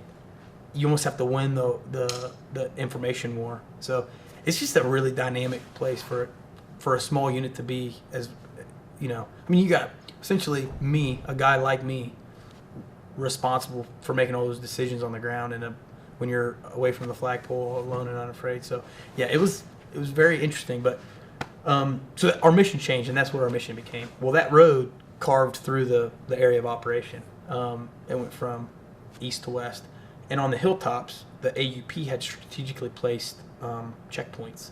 Essentially, the goal was to secure Ring Road, so allow friendly and civilian populace freedom of maneuver along Ring Road, and they wouldn't be fearful of IEDs and all that stuff. So we spent a lot of time driving Ring Road out and dismounting and going up to the checkpoint, say, hey, how you doing? You guys got food? You got water? How are your weapon systems? How's your ammo? And then getting them to generate reports that they could then feed through the DHQ that can then go higher. So we really were kind of like big brother a little bit, and just making sure that they were getting taken care of. So, and that's pretty much what we did for 8 months, outside of a few named operations that we kind of attached or were able to participate in. But What was it like working with the Afghan National Army and the Afghan Uniformed Police? the ANA was not bad. They had come a long way, I think, in 10 years. I think the guys that we operated a couple times, or not operated with, had the opportunity to see the Afghan National Army, the commandos, the guys, the special operations ANA guys. The SF has been working with, like, as long as we've been at war, probably, and those guys were extremely proficient. So much so that we had that balloon that just popped off and flew over Pennsylvania and deflated. We had something very similar. It had huge cameras on the bottom. It was called PTIS, a persistent threat detection system, and we would reel it up, and it would. So we had the opportunity to watch them as they maneuvered through our area of operations. Sometimes we could watch, and they did stuff. Tactically, they did stuff that I was like, man, I'm jealous. Like, even my guys don't. They would get, like, they pull security and they'd take a knee, and then they'd lay down. They'd get in the prone. And I'm like, yeah, see this, guys? You guys need to do this too. Why don't we get down in the prone? So it's like guys, I was very impressed by them. The Afghan National Army, regular National Army, was just, they were good. I mean, they were decent. It was,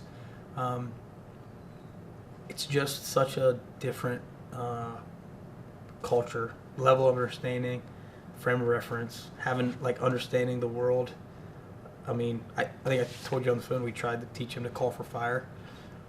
And so to call for fire, you have to be able to read a map. And to read a map, you have to understand that there's latitude and longitude lines on a map, MGRS, so you can get grids and all this stuff. And they were like, yeah, but they didn't realize that the world was round. Thought the world was flat. So we're like, oh, this is going to be significantly more difficult than we thought. So it's like, put the maps away. Let's get a globe first. We're going to start with globe, then we'll get to maps. And a lot of them don't ever leave the village that they live in. We were in a very austere part, and so you get radios, crank radios maybe. They charge their cell phones off the battery of their vehicle. And they might not know what, outside of what they learn, what they hear on Friday night from the mosque. They may not know about what's going on in the next village, let alone, that they're. We had a young kid or was it an elder? It was an old guy that was oblivious to 9/11. Didn't know that it happened. Didn't understand that he had no understanding of 9/11 and what it was or what had happened.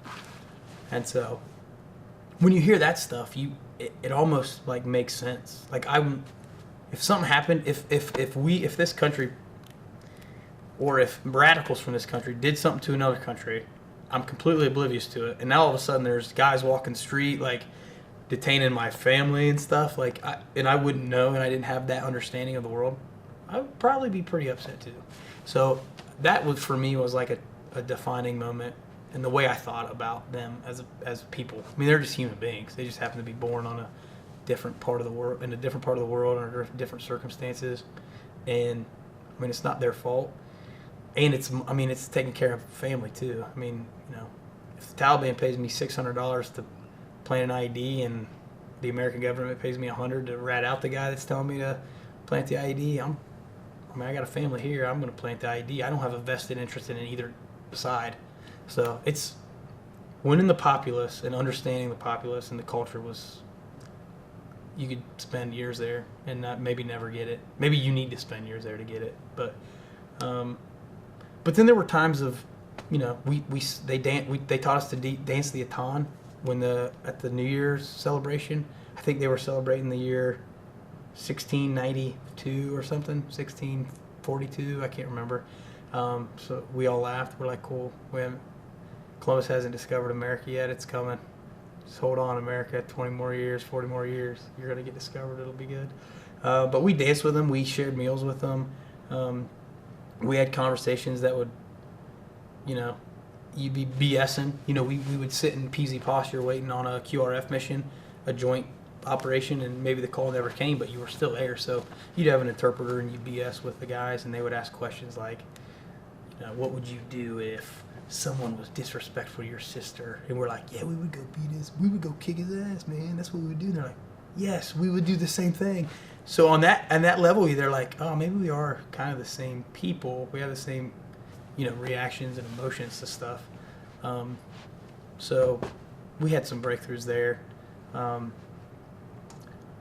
then on the other hand, the day before we left, they rushed the ECP and shot a couple of our guys. So it's just a weird. It's just, you just never know, and I think that's the most. Not the exhausting, but that's the thing about doing this job sometimes, is that you just don't know. You could spend 8 months building a relationship with someone, and then one day they can, rush the ECP and shoot your guys, and you're like, dude, what are you, like, we're there's never a chance to, like, take a deep breath and relax and not be thinking, okay, if I hear shots right now, where am I going? Like, where's my rifle? Okay, my rifle's there. Where's a good spot? Okay, that's going to stop it. Bullets. Okay. I'm going to grab that and I'm going to run there and I'm going to see what's going on. So. But yeah, culturally, that place is, it's it. Gravel roads and mud huts.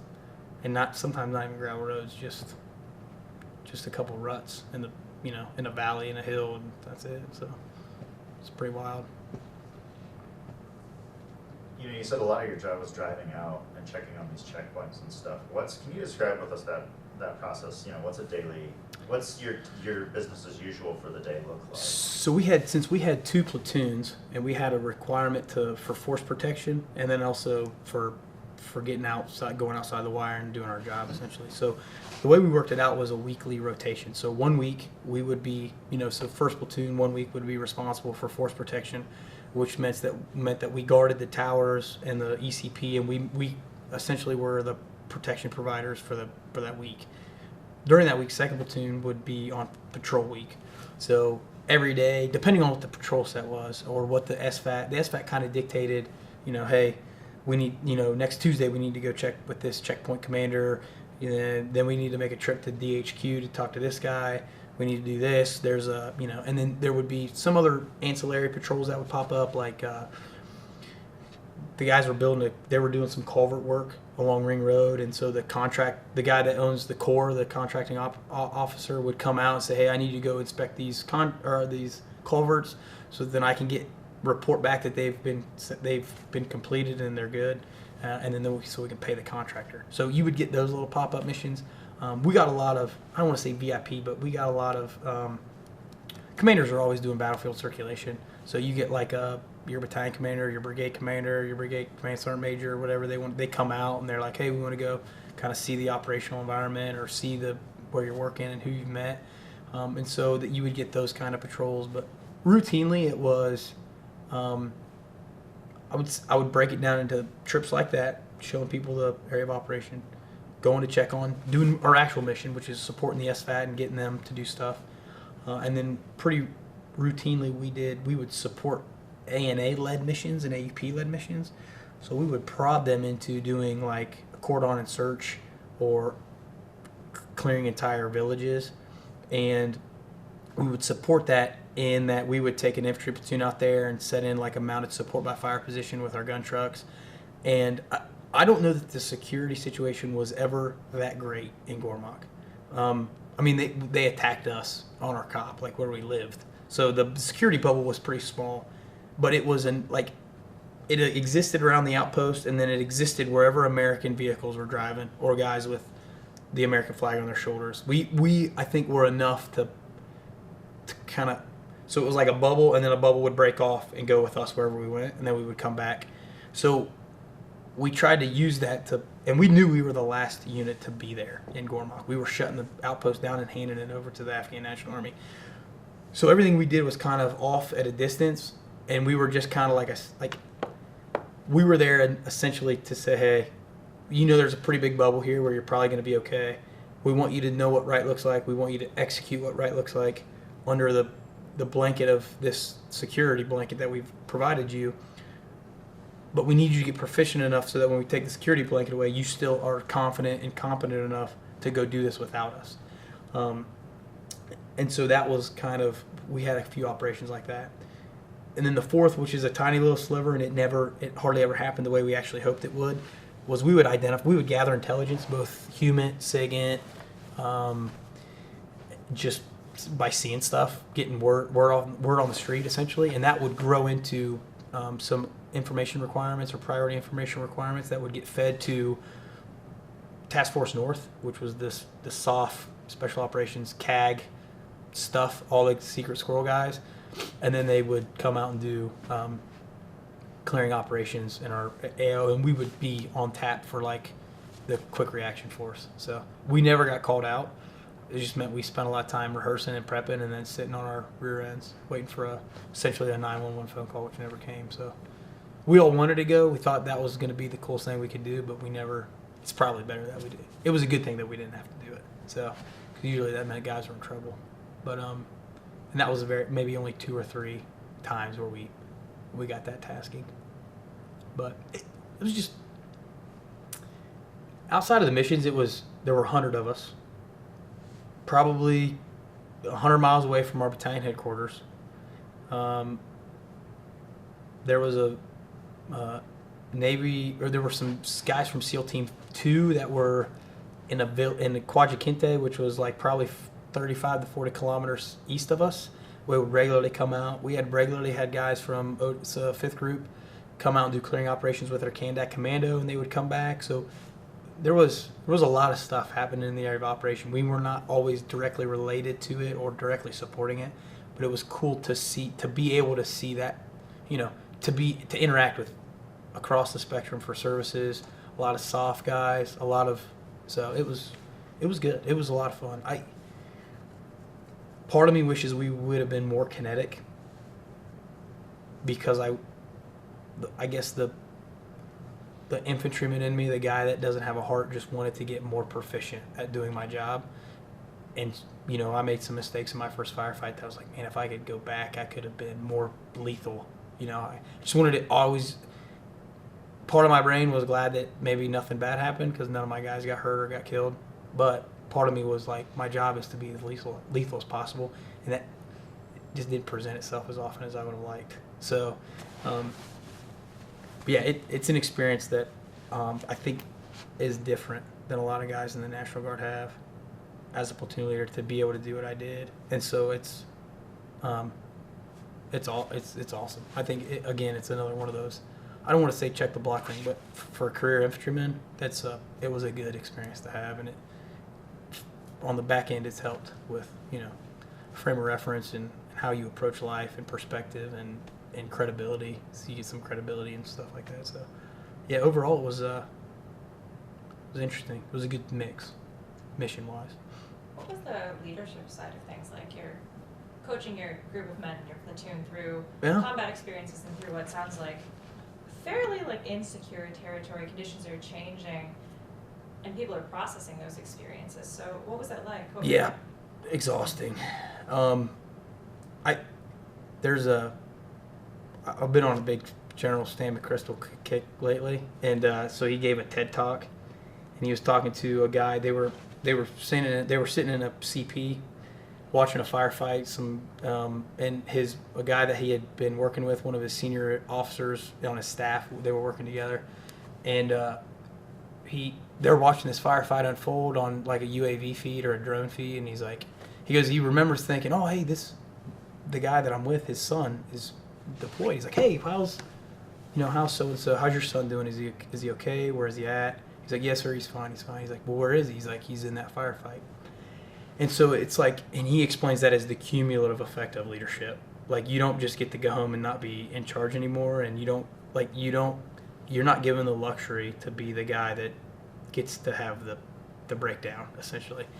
And so that feeling is very unique, and you would think, oh man, maybe people don't have that. Well, my little brother, it's all going to come around. My little brother ended up showing up on a clip one day. We've been requesting sniper rifles for a long time. It was an asset we thought we needed. We didn't have any snipers assigned to us, but we had guys that had been through the school, and so we did a needs statement, operational needs statement, said, hey, just send us some rifles. Well, they were closing our about 45, 50 clicks east of us was Alpha Company at Kazar, and they were closing that down. So one day my brother shows up on a clip, him and Hogg, the guy, again, they deployed together, the guy that was in his truck and convinced him to go to college. They show up and they're both on, him and Sergeant Fish King, 3 guys, sniper team. And he shows up and I'm like, hey, what? And I'm going, when other trucks come in, get mail. And nobody cares about anything else that Echo Company's bringing you except mail. They want to go get their mail. And by that time, I had convinced everybody that all I needed was Monster. So I just went and just picked up boxes. And if they weren't heavy, then I assumed they weren't Monster. And I just let them sit there. I'm like, whatever. My platoon sergeant will bring those. He was usually gathered everything up, but I would just print out there and be like, okay, nothing heavy. So I'm on my way to do that.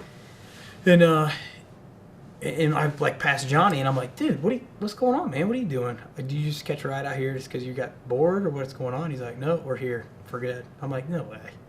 He's like, yeah, me and Hogg and Fish King. He's like, we're moving into this tent. He's like, you guys keep requesting sniper rifles, but he's like, there's nothing for us to do in Kazar. And he goes, we heard you guys got shot at, so we requested to come out here. I'm like, I was like, you're going to be here for the rest of the deployment. He's like, yeah. I'm like, that's awesome. So, so there's that, and then so I distinctly remember one morning. I'm on beat. Got force protection.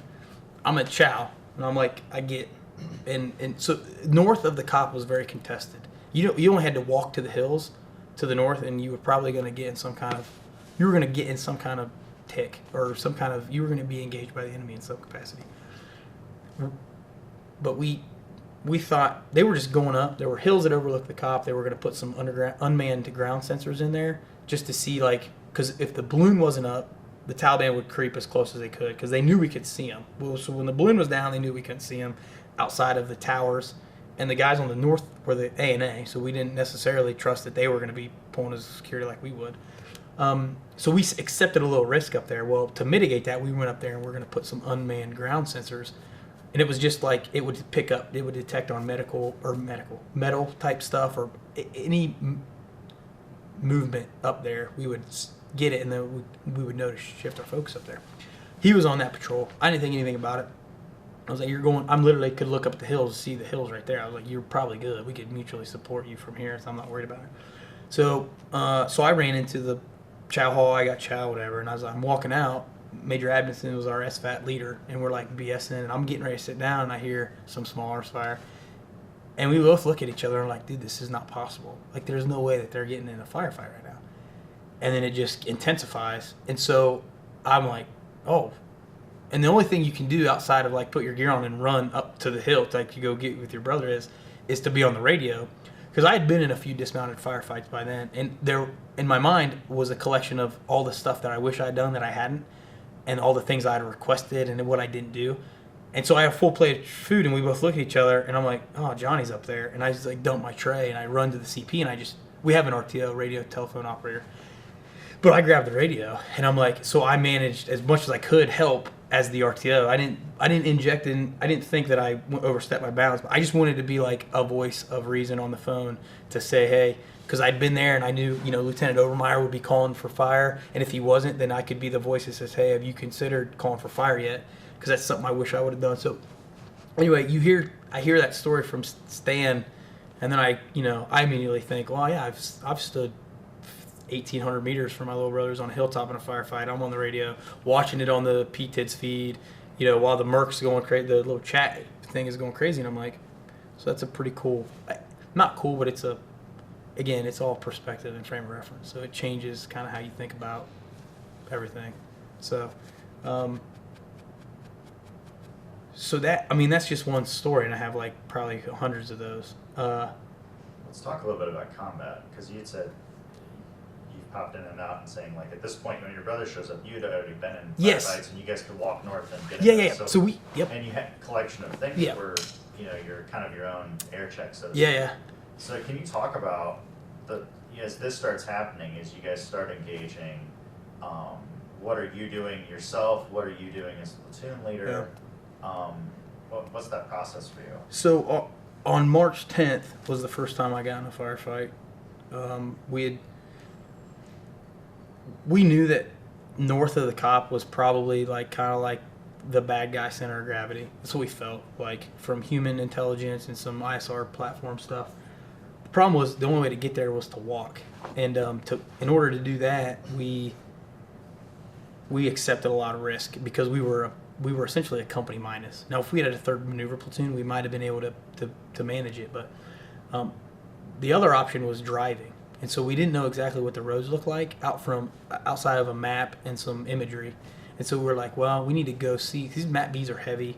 There's a lot of unimproved roads. Are you going to roll one? Is one going to get stuck? And then you have to get out and dismount your vehicle while you're stuck. It's just So we're trying to do it as intelligently as possible. So that morning we had we left it early. It was like 4:30 or 5 in the morning. It was still dark. And the goal was twofold. One, we hadn't yet seen from that hilltop. There was a piece of key terrain that overlooked the entire outpost. And we would look at it, and it seemed close to us, and we were like, I wonder what you can see from up there. So that was the first stop. So we maneuvered up to mutually supported hilltops, kind of like bounded up to the hilltops. We secured these 2 hilltops, and then the commander it was my platoon. We had attached an A&A platoon, about 30 A&A soldiers, and their PO, and then my commander was with us, and then I had 2 infantry squads that were on mutually supported hilltops, and then an infantry squad with my platoon sergeant down in the wadi as a QRF / kind of securing a very large open danger area, because I didn't know if we should just be willy-nilly walking across this big, where we were all kind of cannibalized. So that's kind of how we were organized, and that's how we were kind of our disposition kind of at that moment. So we looked back and we were looking at the COP. We're like, wow, you can see a lot. Like you could see down into, it was hard to identify individual people moving around. You could see little figures, but you could see like where the tents were, where we lived, where the CP was. Like it was you're like, oh, okay. It's pretty far away. That would take some pretty ingenious ability, plunging fire wise, to get effective fire on that, but you could still get lucky, really lucky. Took some pictures, and it was a cold, wet morning. Again, March time, so we don't really anticipate much action.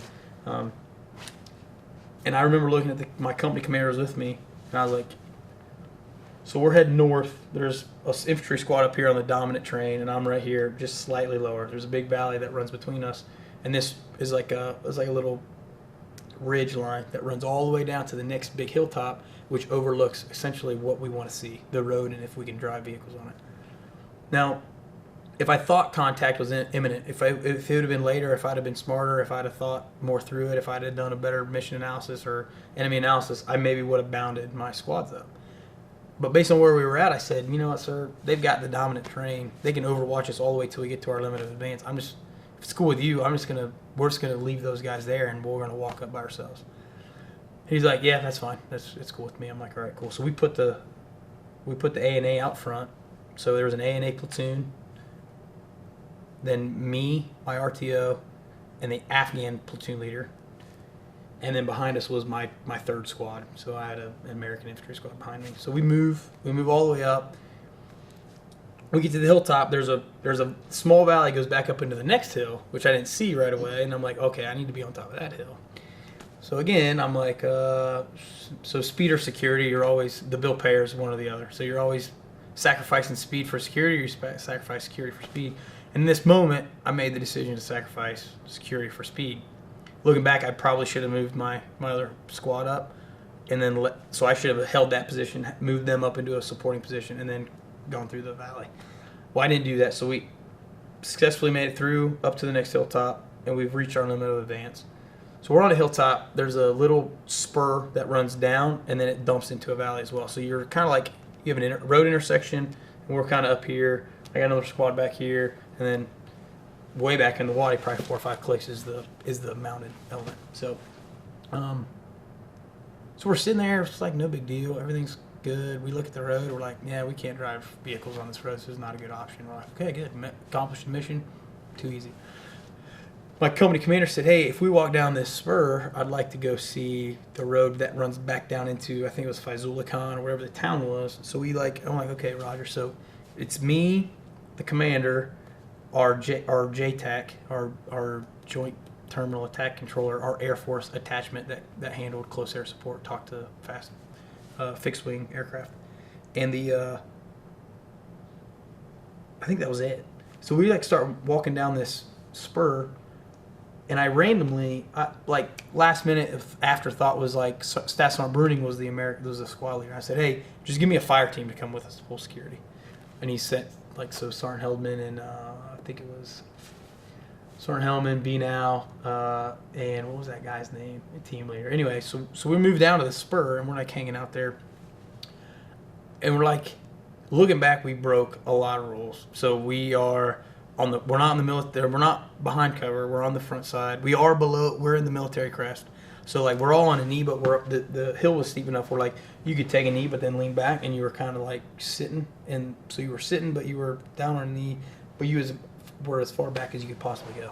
And the terrain there was really weird. It was rolling hills, probably 800 meters, but it was all arable. So it was like all arable dirt, but they were really tall hills. It was kind of weird. So we were sitting there.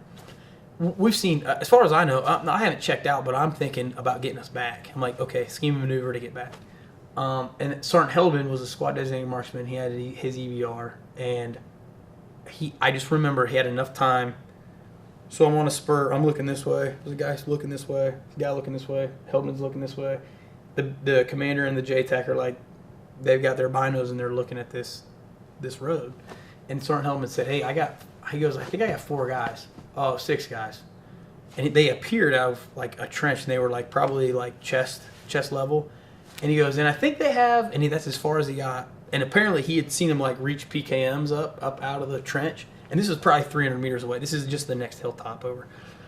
And they emplace him, and it's like, he had just enough time to say, I think they have, and then it was all hell broke loose. So they're like rounds are hitting. Nobody got hit, and I don't know how it's possible. I like to think it's this new uniform. This new uniform is so good, and some of that dirt there that they knew we were there, but they might not have been able to actually get a sight picture on a actual soldier.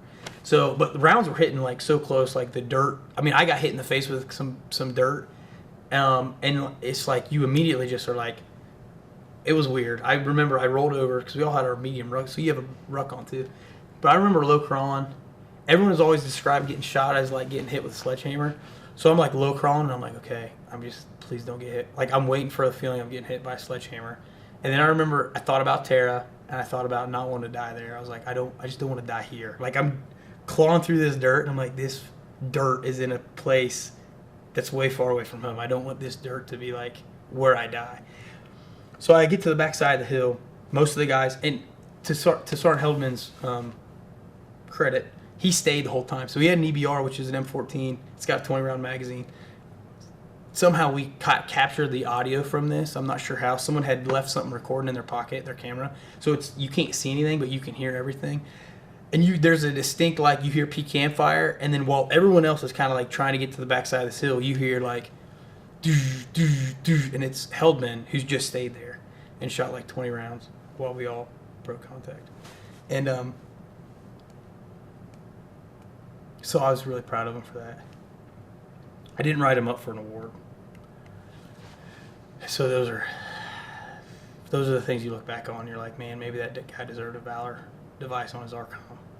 But I was a young PO, and I thought maybe he was just doing. I mean, we're infantrymen. You get shot at, you shoot back. Maybe that's, I don't want to say I've gotten a lot softer, but I've gotten a lot. It's like, what's wrong with writing that guy for an award? I should have written him up. Maybe I still will. I've started to write the award so many times. I'm like, anyway. So we all make to the backside of the hill. Heldman has stayed there. By now he's now made it back up over the hill. So I'm down here and I hear Sergeant Bruning, who's probably 15 meters, 20 meters away up on the next hilltop, saying, hey. He said, hey, I think there are, I'm sorry, he identified 2 or 3 guys down in the valley, down the road. So this intersection we've been looking at, getting shot at from up here, I'm very exposed on kind of the left flank, and there's now guys, we're getting engaged from guys down in the valley. And they're on motorcycles, which is usually how they operate. And so I'm like, okay, Sergeant Bruning's good. My guys are here, and we're not good. I just assumed that they were going to get on their motorcycles to try to flank us. That's what I would do. And so I knew we were in a very precarious situation. So the first thing I did was I yelled, everybody was okay. I don't know how. Everyone's fine. No one's hit. Specials B now has a 249 squad automatic weapon. And I said, hey, we have to get out of here. Like, we're not in a good spot right here. I was like, I need you to cover us while we maneuver back up and over into this little valley or a little bowl almost, where almost everybody was, but the 4 or 5 of us. And so he's like, "Yep, Roger, sir." And he like always smiled. The kid always smiled. And he's like, "Roger, sir." And he smiles at me. I'm like, how's this kid just so happy-go-lucky? And a 249 it's an automatic weapon. It's got a little bit of kick. And he just walked to the military crest so he could see. He's like, "What if I don't see anybody?" I was like, "Dude, known or likely. Like, wherever you think, start shooting at that." And as soon as I let everybody know, I was like, as soon as he opens up, everyone's going to run up and over. So he did it. He almost emptied 200 rounds. He just walked to the top of the hill and like very stoically like just stood there and went cyclic on his 249, 200 rounds. So we all get up and over. As we get up and over, they start re-engaging. Because I remember Specialist Panetta looked back at me. I got to the top of the hill, and then I felt like I was like, "Yep," and I'm diving down. So I jumped down and I barrel rolled down the hill so I could get down below the military crest.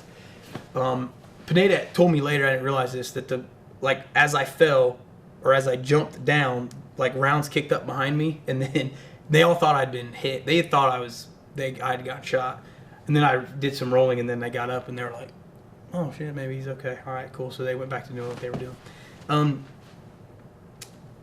Everybody got over there, but B-Now. So then we like pushed up and we suppressed, and B-Now came up. So, so in that moment, now I've got 300 meters this way, some guys shooting at us. 350, 400 meters this way, guys on motorcycles, which I'm pretty sure are trying to maneuver on us. At that point, there's a AUP checkpoint that is now getting engaged by Taliban from Faizullah Khan. So essentially, everywhere around me, as far as I can tell, there are guys that are getting shot at. No one's radio is working. Mine is the only one that works. And so I'm like, of course, this is just exactly what happens. The friction, the fog of war, whatever. So I put my antenna all the way up on my 152 and I like point it back towards the cop. I figured I would get a little bit more range that way. And it's a really tall whip antenna. So I start calling. So I called it in, requested CAS. I forgot to call for fire, and I don't know why. It would have been a great opportunity to engage those guys with mortars, and I don't remember. That was one of the things, like, I felt like I was doing so much, and all I cared about was 360-degree security the best I could. So, I looked at Sergeant Bruning, and I said, "Hey, one of your fire teams needs to go down in the valley and secure that hilltop." So he's doing that. Sergeant Getz is maneuvering his guys to better protect our right flank. I'm trying to coordinate for CAS. Our JTAC is down there, but his radio is not working, and he's the guy that's supposed to be talking to close air support.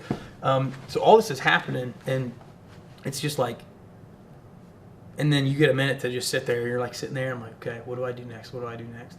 Sergeant Bruning is managing his guys, it just all went relatively well. Problem is, at that time we realized that we didn't have the JTACs. He left his rucksack. And so all his sensitive items, there's nods, like night vision, there's some other stuff.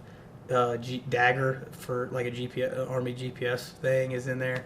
And so so then we have to make the decision. Fortunately, my commander was there, and I'm like, he let me manage the fight, which I was very appreciative of. But I'm like, hey, I'm not going back out there to get that right now. The risk doesn't seem, because I had tried earlier to kind of like contour the hill to go get the bag, and as soon as I came into view of the valley, I started getting engaged, and I'm like, I ran back, and I remember telling Hill, I was like, "Dude, your bag's gonna stay out there." I'm like, I'm not gonna send anybody out there to get your bag, because it's whatever. We'll write this off as a field loss or whatever. So I was like, "Sir, as long as you're cool with this, we're not gonna get that bag. We're gonna leave it out there." He's like, "All right." So we left that there. We finally get CAS checks on, so you get.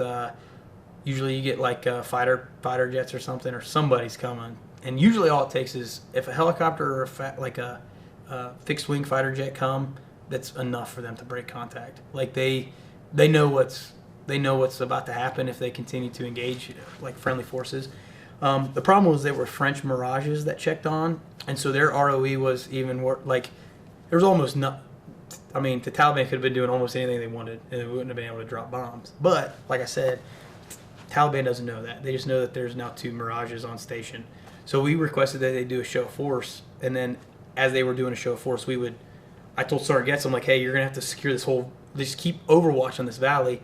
I'm going to get everybody into the valley, and then we're going to kind of run in a file out this 3 kilometers out the valley while you provide overwatch. So that was the plan. The French Mirages came in so low that, I mean, it was awesome. Like, I remember looking up. I mean, it felt like it was 10 or 15 feet. And later, the JFO said he picked up that they weren't looking, scanning. We're like, hey, he was like, do you guys see anything? He's like, we're just trying not to crash our planes into a hill right now because it was really foggy. The ceiling was really low. So anyway, so they do a show for us. That was enough to kind of like settle everybody down. Everybody moved down to the valley. We made it back. So we get back to the cop, and as I'm walking through the ECP, our ECP, I looked at their platoon leader, and in that moment I thought, hey, I need to capitalize on this opportunity to talk to the ANA soldiers that were with us to do, again, it's that shared experience. And so we may not speak the same language, we may not have trained the same way, but I was like, we're brothers and forever now, and if I can capitalize on that relationship now, maybe we can generate something more.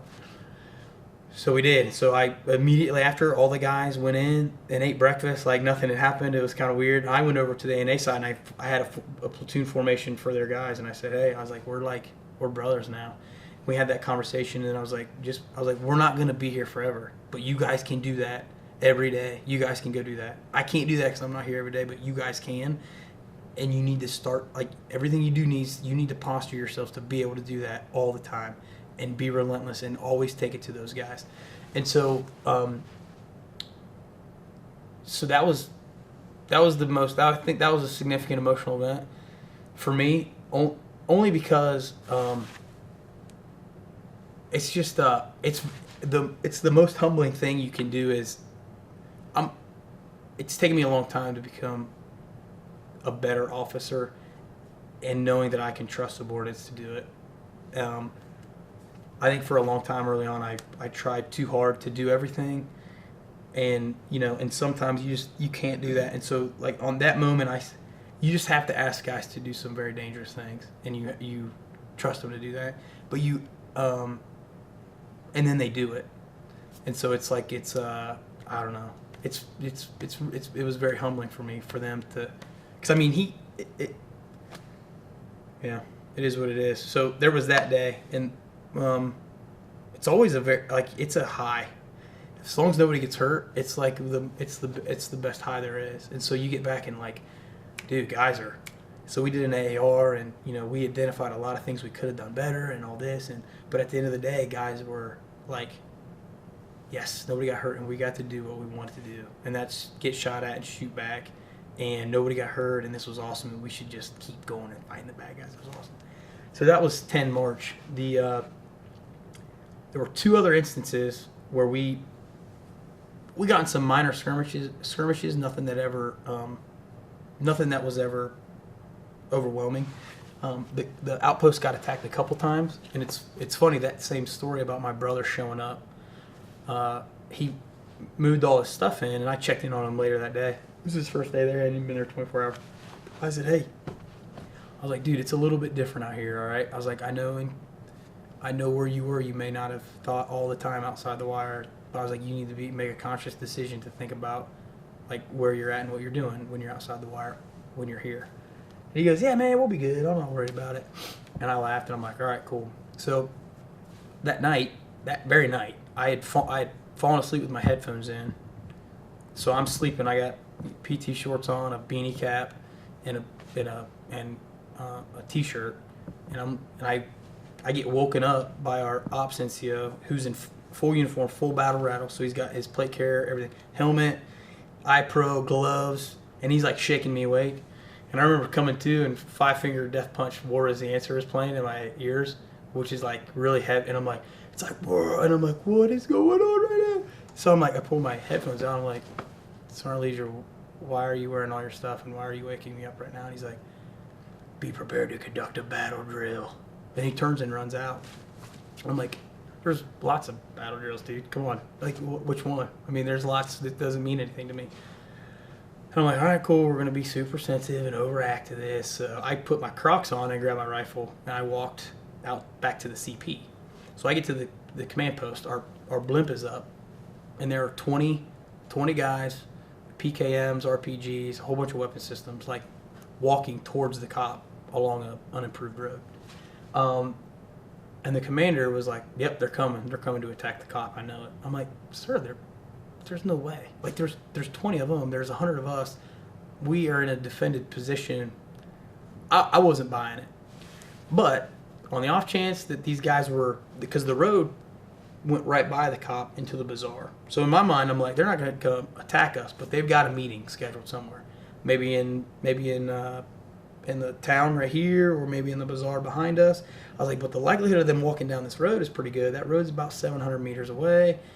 Dudes with weapons walking on the road at night, I can shoot those guys. And I was like, my brother's here, and he can definitely shoot those guys. And I was like, besides, I want to be where the action is anyway, so it's no fun in the CP. I'd rather go out to the tower where they're actually going to get to shoot these guys. So I go wake my brother up, him and Hog. I wake him up. I'm like, all right, I know this is your first night, and you think I'm messing with you. There's 20 dudes with rifles, PKMs, RPGs. They're coming apparently to attack the cop. I don't think that's going to happen, but I think there's an outside chance they're going to walk down this road, and you're going to be able to see them from the tower, and you can shoot at them. And they're like, so they like swing legs out of bed, and they start fixing their rifles for night. They start putting their night optics on in front of their optics. And I was like, all right, hang out right here. I'm gonna go get my radio so I can talk to the CP. And we had a ramp that we would pull a vehicle up to, and it had a crow, a common remote operated web system. You would sit in the back and look at a little mirror, and it was like essentially a video game. And it was, so we pulled that up there. So you had guys in the tower, you had a vehicle. The problem was they would relay like an azimuth to the tower. The tower could shoot an azimuth, but the gun couldn't, and it was like looking through a straw. So you could only see a little bit. So you couldn't necessarily see exactly so if I said shoot, aim at 90 degrees, you wouldn't know. Nowhere in the system did it tell you the azimuth your weapon system was pointed at. So I got my my radio and my compass, because I figured I would go out and open the door to where the guy was sitting, and I would get an azimuth from the CP, and then I could walk the gun on to the azimuth, and then he would be set in the general vicinity, and then it would open up. Then he could see in the general direction that the guys were coming. So I told my brother that. I grabbed my stuff. We meet at the back of my truck, and we're walking out to the tower. And it was it was like maybe 100 meters or less. It wasn't that far. And so we get right to about the base of the ramp that goes up to the tower, and out of nowhere, madness unfolds. There's like RPGs start flying overhead, small arms fire, tracer rounds, and I'm like, they actually are attacking the cop. I can't believe this. Now I'm standing behind a huge HESCO wall, so there's nothing going to get me. I'm probably about one of the safest spots you can be. So my brother and I giggle and sprint to the tower, because I'm like, I cannot believe this is happening. So we get to the tower. By then they broke contact. We start shooting mortars at them. We spend the rest of the night shooting mortars at them as they like try to break contact. And so we laughed, and my brother and I are like, should we tell Mom? We're like, yeah, we'll tell Mom, but let's wait till we get home to tell Mom. So it was like Christmas 2 years ago, or 2 years ago. We're like, Mom, you're not going to believe this. First night Johnny was at Cop Gormont. So there was that. That was more of a fun time. Again, nobody got hurt. And then we took a little bit of a break.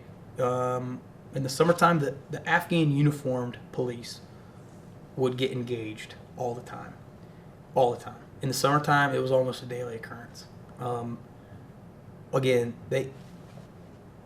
we felt comfortable kind of as the American force there. We felt good, but like the AUP and Taliban were having it out pretty much on the reg. And we were very sympathetic to those guys. Like these guys are fighting for their country. There's people that don't even think of this as a country, or don't even think, but I mean, these guys have volunteered to defend Ring Road against, the Taliban.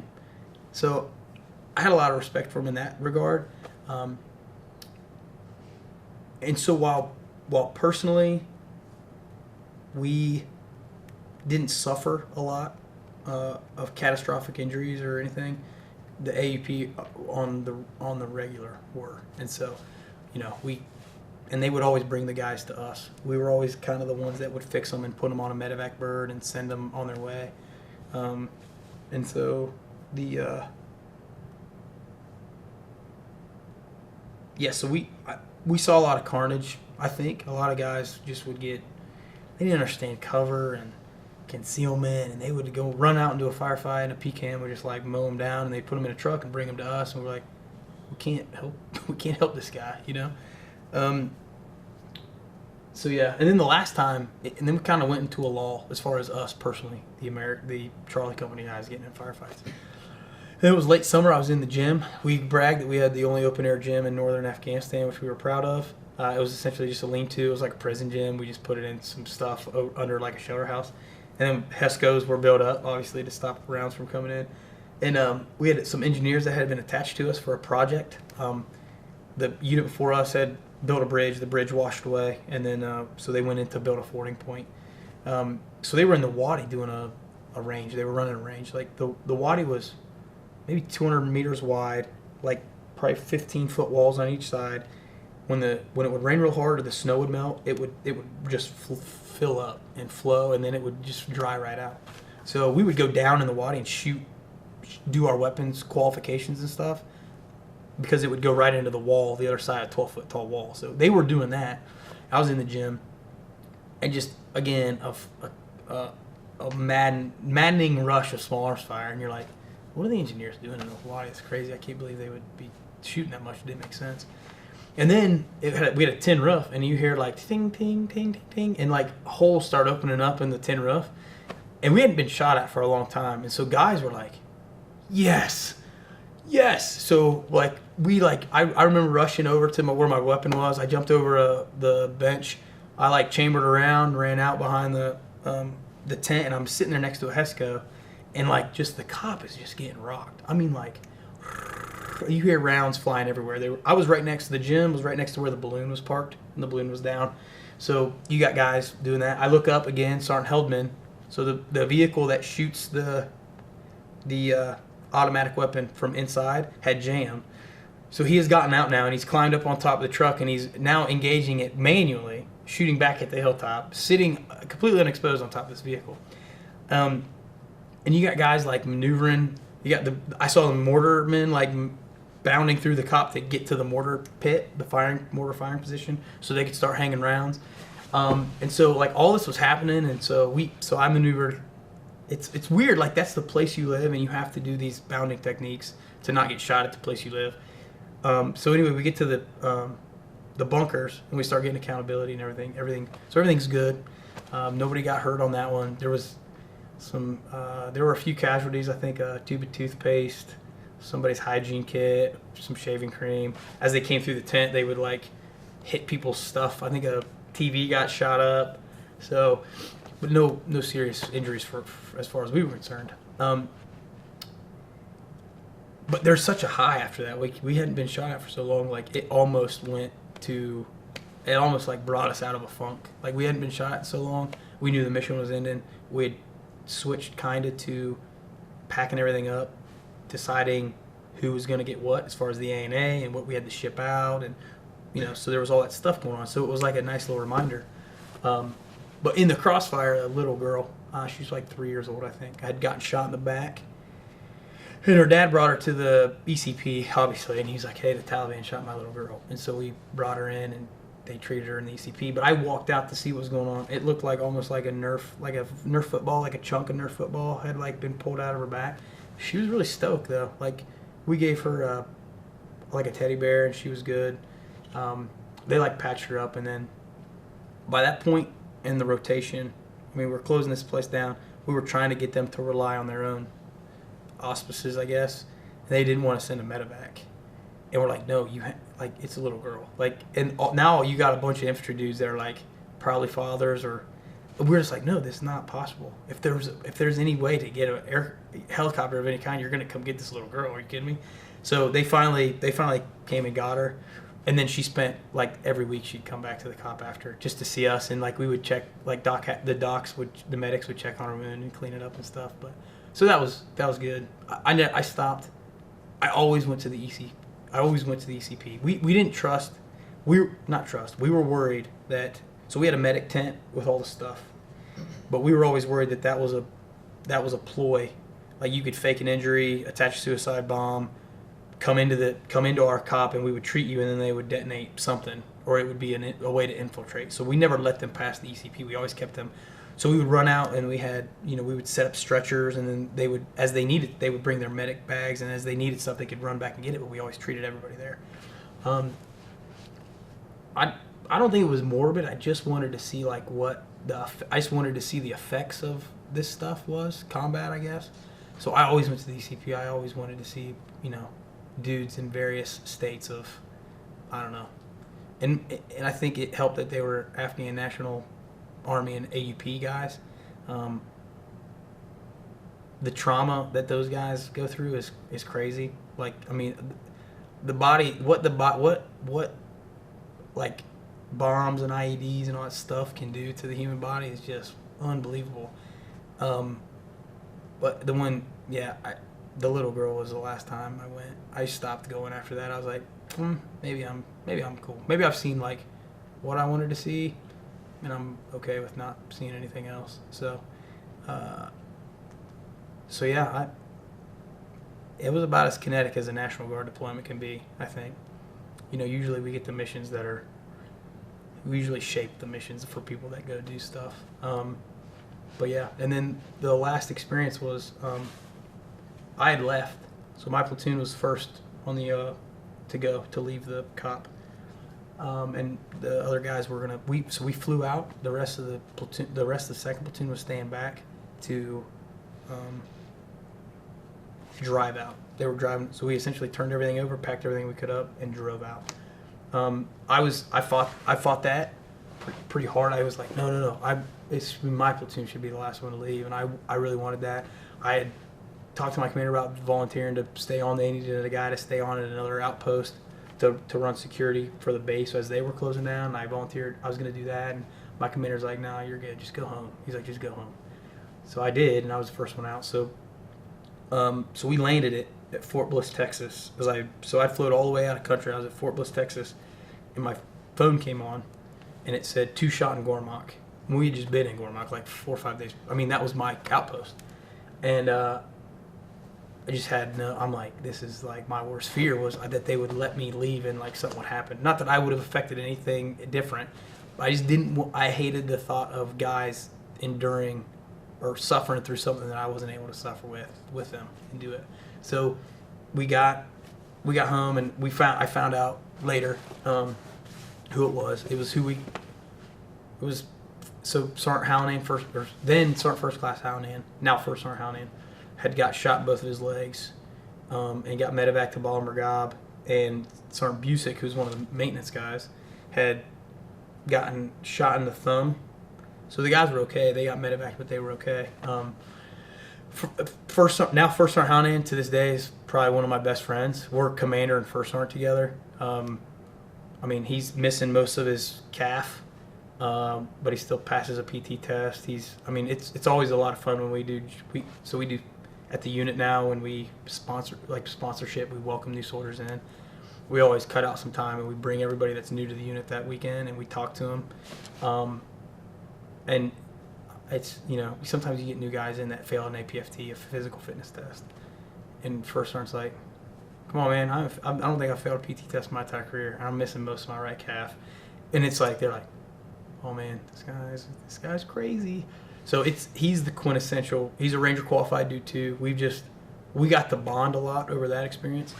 And then on April 4th, we lost 3 guys in the battalion to a suicide vest in Maymana City. One of those guys was Sergeant First Class Rick. Sergeant First Class Rick was in Sergeant Hallinan's wedding. That guy's not emotionally connected to anybody. Sergeant Hallinan is. He hates people. We always joke like, there's an angel on one shoulder and a devil on the other. It's like, oh, do I have to be nice to this person or not? He almost always chooses to be not nice. That's just kind of his personality. We give him a hard time about it. But yeah, April 4th was when I got to Charlie Company. I spent 8 months without a platoon sergeant. So usually you have a platoon leader, platoon sergeant. They're like kind of battle buddies. Then everyone in the platoon kind of works for the U2. So you got the officer who kind of is the planner and the NCO, senior NCO who manages the execution. I didn't have that platoon sergeant for about 8 months. At the time, then Lieutenant Salee was the 3rd platoon PO, and his platoon sergeant was Sergeant Jeff Rick. And so I would always, whenever it was we were doing like what we would consider NCO business, I would say, hey, Sergeant Rick, what are you doing right now? And he would tell me, I'm like, okay, I should be doing that too. So I would go and like do whatever Sergeant Rick told me to do. I always jokingly said that he was essentially was a platoon sergeant for 2 platoons for about 8 months. And so that loss, I guess, man, and I've circled all the way back, it's the cumulative effects of leadership are, one, those experiences, the combat experiences, waking up the next morning and leading them on the same exact stuff and pretending that you're not as scared as you probably are, or letting them feed off that so that they're not as scared as you think they are. And then to lose someone, especially when I told you that a platoon had been taken from Charlie Company attached to HAC, that was our platoon. Those were our guys. And so on April 4th, it was like one of the most beautiful days I've been in Afghanistan. It was gorgeous. And First Sergeant Glenn walked in. I happened to have a chance to go check my email. First Sergeant Glenn walked in and said, hey, you guys need to wrap up what you're doing. We're going to go in blackout. So when someone is killed or injured, severely injured in Afghanistan, anywhere in Afghanistan or in a combat zone, you immediately shut down all comms so that the family doesn't hear via any other route than the people that are supposed to hear. They don't want to hear from anybody but the Army. And so we're like, oh, we're getting blacked out. We got blacked out all the time. There were U.S. service members that were getting killed in other parts of the country. You would go through a blackout. And First Sergeant came in and it's like, hey, we're doing a blackout. You need to wrap up what you're doing. And he said HHC hit an IED. And so we were like, okay. HHC was in Maymana City. It was like the most peaceful place in our area of operation. That was the least likely place where this would happen, hit an IED. So I ran to the CP, and so there's a lot of ways to report stuff. One is called the Merc. It's like a chat. It's almost like an AOL Instant Messenger is kind of what it looks like. And so like they start reporting details. Well, the battalion to brigade, it's almost like tabs at the bottom. So we were looking at what battalion was reporting to the brigade headquarters. And so we could see they started reporting battle roster numbers. So I got in there just in time to see 3 KIA, 7 wounded, and some other information. And I'm like, those are guys in your battalion. They're there. Like, and the Guard is different in that you don't PCS. You just kind of like move around. You get promoted into another company, to another company. Some guys choose not to get promoted because they like the company that they're in. They just want to stay there. So it's not like a conglomeration of a bunch of dudes. I had known some of these guys for the 8 years I've been in the Guard. So you don't really get that cross-pollination like you do in the active component. So they start reporting battle roster numbers. Well, we still have a company battle roster because that 3rd platoon was in our company. So we still have all that documentation. So we start going through battle roster numbers. So I'm walking into the CP, and then Sergeant Hallinan walking out, and he's like, I just remember like we passed kind of in the gravel as I was walking in the door, and all he said was, if it's Jeff, he said, if it's Jeff, I'm not going to be okay.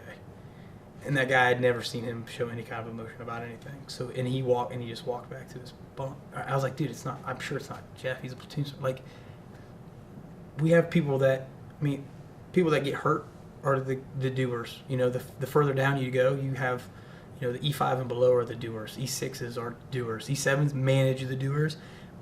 And yeah, they'll be involved, but a platoon sergeant dying that's less likely. And so I was like, dude, it's not. There's no way it is, man. We'll be good. So I went in, and I hadn't realized yet that there were 3 killed and 7 wounded. So then I'm like, oh, this is not good. So we found it was Jeff. It was Jeff's battle roster number, and it wasn't long after I think someone got smart that they were broadcasting this stuff over to kind of an open source where everybody could just go look, and so they stopped reporting stuff on the Merc altogether. We didn't know who the other battle roster numbers were or who they belonged to, so we assumed that they were not. We knew them. We assumed that they weren't part of 3rd platoon, our old 3rd platoon, and yeah, that sucked. So I knew it was Jeff. I walked back to the bunk. I had a bunk here, First Sergeant had a bunk here, and we just looked at each other for a long time. And he's like, dude, you gotta tell me it wasn't Jeff. I'm like, I think it was Sergeant Rick, dude. And that was it. And then we didn't sleep for like 3 days. The next day, I led a dismounted patrol in the bazaar, I mean, this is 5 April. I'm dismounted in the bazaar. The first time I've ever been dismounted in a bazaar on a very busy, like, shanty buildings everywhere to inspect culverts because we had to pay somebody. And it was it was only a 3-hour patrol, but I mean, it was the most it's like the most exhausting thing you can do because you just you just assume everyone was going to blow you up. And you got that feeling, but I mean, you had that sense all the time when you were on a patrol, but that was particularly difficult because I mean it was so fresh in everybody's mind. So, yeah, and then when those things happen, I don't want to say you don't ever get closure, but I was leading a patrol the day they did the ceremony back at Fob Griffin, and the day they did the ramp ceremony at Mez. Wasn't able to be there for those. You know, he comes home and he has a service here and he's buried. You don't get to be a part of those because it's like last time I saw Rick was they drove out. They finagled a way to create a patrol to come out to Gormok because they wanted to see us. Because we were all together. We mowed together. We were in the same company. They got sliced out, but they were still like. That's when they felt like they were home. That's when we felt like we were a complete company again. It was when 3rd Platoon was back, and so he was just sitting there, and we had since been in our firefight. So I was bragging about all the things we were doing and how awesome it was, and it was. But that's it. I mean, I'm kind of happy that's the last memory I have of him. But it's also like now it's just a spot. In Upper Arlington where we go April 4th and drink a few beers with them. But I didn't get to see the ceremony. I didn't get to hear the good, nice things that people said about him. So, and then obviously Captain Rozansky and Sergeant Hannon were both, I knew them. I wasn't as close with them as I was with Sergeant Rick, but, I mean, they have kids and families and I don't know. It's the National Guard, for better or worse, I'm okay with that happening. Like, I think this is a life we chose, I guess. But some people choose this life to go to college and as a part-time way to pay bills and do a little something selfless. I just think we've done a lot to send a lot of guards, part-timers into harm's way. And I don't know. Sometimes they die. It sucks, but I don't know. I feel like if you're actually, I don't know. It sucks when anyone dies, but if you join the regular army, it's like, hey, this is my job all the time, full time, But and they leave behind families just the same. But yeah, it is what it is. I would say that's the most. I would say that is the most defining moment. And so now, I want to say life's easier. I think some aspects of life is harder because you're always kind of chasing that high a little bit. I think I've done some reckless things since I've been home. Because I'm trying to see what it is that there's no pain to numb, but there's a I don't know, I can't describe it. I just want to find something that gets me back to that place, so maybe I'm back on this path to finding what to test my mettle. So I think I get anxious and restless when I'm not maybe not challenged, but when I think that if I get lulled into something where I'm doing something that's not, I'm not on the verge of spinning out of control. It's like a fine line. And as an infantry platoon leader in combat, you're like on the verge of losing everything or keeping everything together, or like you manage chaos. So in the absence of managing chaos, you kind of fill that void. And I think I think when you come home, there are constructive ways to fill that, and there are destructive ways. And so I found probably 99.9% constructive, and the 0.1% where I always when I joined the Army said I promised my wife, I said I was bigger than the Army, and I was bigger than a deployment. I was like, the human being that I am is more than my job. And I'd say most of the time that's true. I'd say sometimes Afghanistan is bigger than me, and those aren't fun nights for my wife, I'm sure, but I don't know. I think it's human.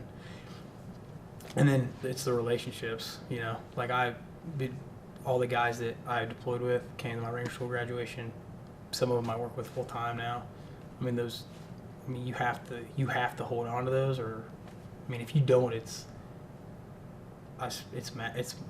maddening if you don't. My wife teases me because all we do is we like that when the 1% is too big. I usually end up at a bar with them, and we drink way too much and we tell the same stories we tell every single time, and everyone gets super annoyed. But it's like we have to do that, you know. So so yeah, it's been a wild ride for sure. But yeah, I don't know. The whole PTSD thing, it's, I don't know what it is. I think, there's a meme, a funny meme that I've seen run around is PTSD is realizing you'll never be this awesome again. I think sometimes, if you wear the flag of your nation on your shoulder and you go into a hostile place and you do what's asked of you, you feel like it's just like such an important thing. You feel like you're doing such an important thing. And then to come back and, what else? It's like the struggle to find that thing that makes you feel that important. Then I think that's what guys struggle with. I know I would say if I struggle with anything, it's that. So, what is it? What is it that's gonna make me like feel alive again? So.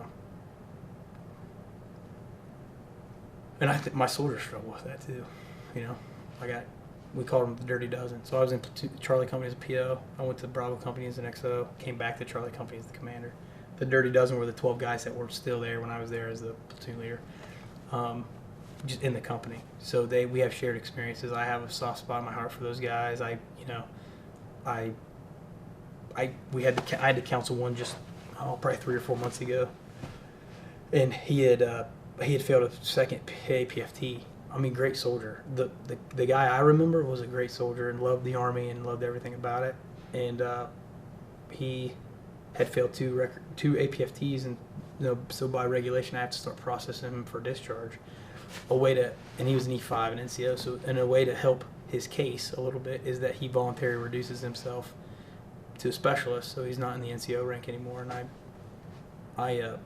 And he had been on April 4th. He was in Sergeant Rick's platoon. He'd been there on that day, and there was multiple Valor awards. There was a guy earned a Bronze Star for Valor on that day.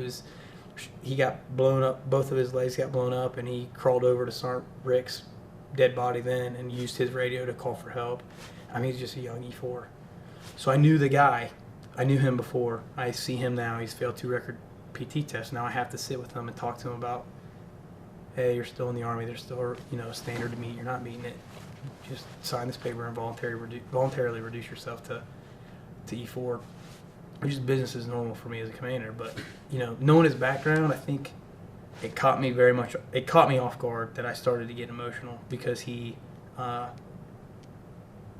was like so apologetic, but he said, hey, I know what the right answer is. Like I know how to do stuff. I'm a smart guy. I know what you need me to do to be a good infantry team leader. I'm just tired of doing it. And in that moment, that's, to me, that's Sergeant Rick's legacy. And that those guys, I know they know what the right answer is, because I know who taught them. And so so it hurts me that I have to, 1, ask him to reduce himself, 2, that I know he knows the right answer because I know who taught him the right answer. And then the flip side is it just sucks that that's what war does to guys, young guys. He's going to go be a math teacher and he'll be fine. But I know what he was. I know what he experienced. I know who taught him and what they taught him, and I know what value he could have, but I also know that that same experience has ruined that for the rest of his life. And then whatever else he deals with. So it's, yeah, we went off on a crazy tangent there, but, so yeah. I'm curious, based on these conversations, I'm curious to know, like you said, sometimes usually you feel like you're bigger than this war and you're living up to that promise, but sometimes you feel like Afghanistan's bigger than you. And even though you called it a tangent, it's not really, because it's this idea of, it's not just leadership when you're over there, it's leadership here. Yeah. So what do you do to try and either reconcile or process these experiences that you've had, and how does that involve your leadership role with these guys now?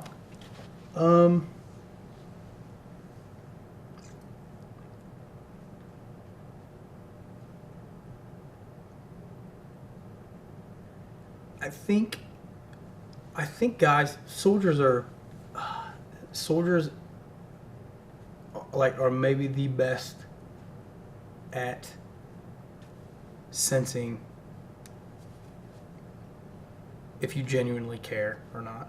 I think they're always watching what you're doing. They're always like you are as a company commander and the first sergeant together, me and first sergeant Hound, they see everything. If I'm not wearing my gloves, they're not wearing their gloves because they're like, hey, commander's not wearing his gloves. If I'm not wearing like, there's no kind of safe haven, and they see everything you do, and I think they genuinely know, or they can feed off if you genuinely care about them. I think the Army has refined my leadership ability or skills in that it's provided me with professionally and operationally, and then just some by chance with a very unique path and skill set and experiences, that have allowed me, I guess, to look. I look at them like, I don't know. I've been a huge. I tell them all the time about servant leadership, and everyone wants to get promoted to E5 so they can be in charge. I'm like, well, it's cool. E5 is the hardest job in the Army. You're not in charge of 3 people. You're like, you work for 3 people. If you take that mentality and you become a squad leader, now you work for 9 people. You take that to the platoon level, then you work for 36 people. I was like, you guys know why I'm exhausted. I work for 131 people. And oh, by the way, I have a full-time job. So I think more than anything, what I've tried to create the culture and live the life that is as visible as possible, or as an example of what servant leadership looks like, so that I can kind of like help change the culture wherever I work.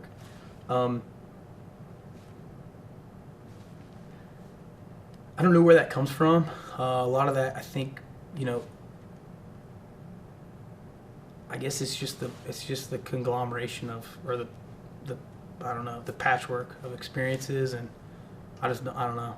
I genuinely, I love all soldiers. I don't know how to tell them that I love them or show them that I love them. Sometimes it's asking the dude to reduce himself. Sometimes it's, sometimes it's making the guy stay up till 03 because they're not shooting straight or whatever. But that love manifests itself in a bunch of different ways. I think the mentality. I don't know where the mentality came from, but I'm appreciative of the Army in that it's helped me refine that leadership style in myself.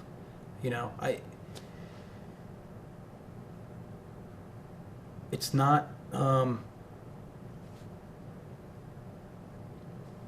we go out to do a training event, and no one's gonna die, I don't think.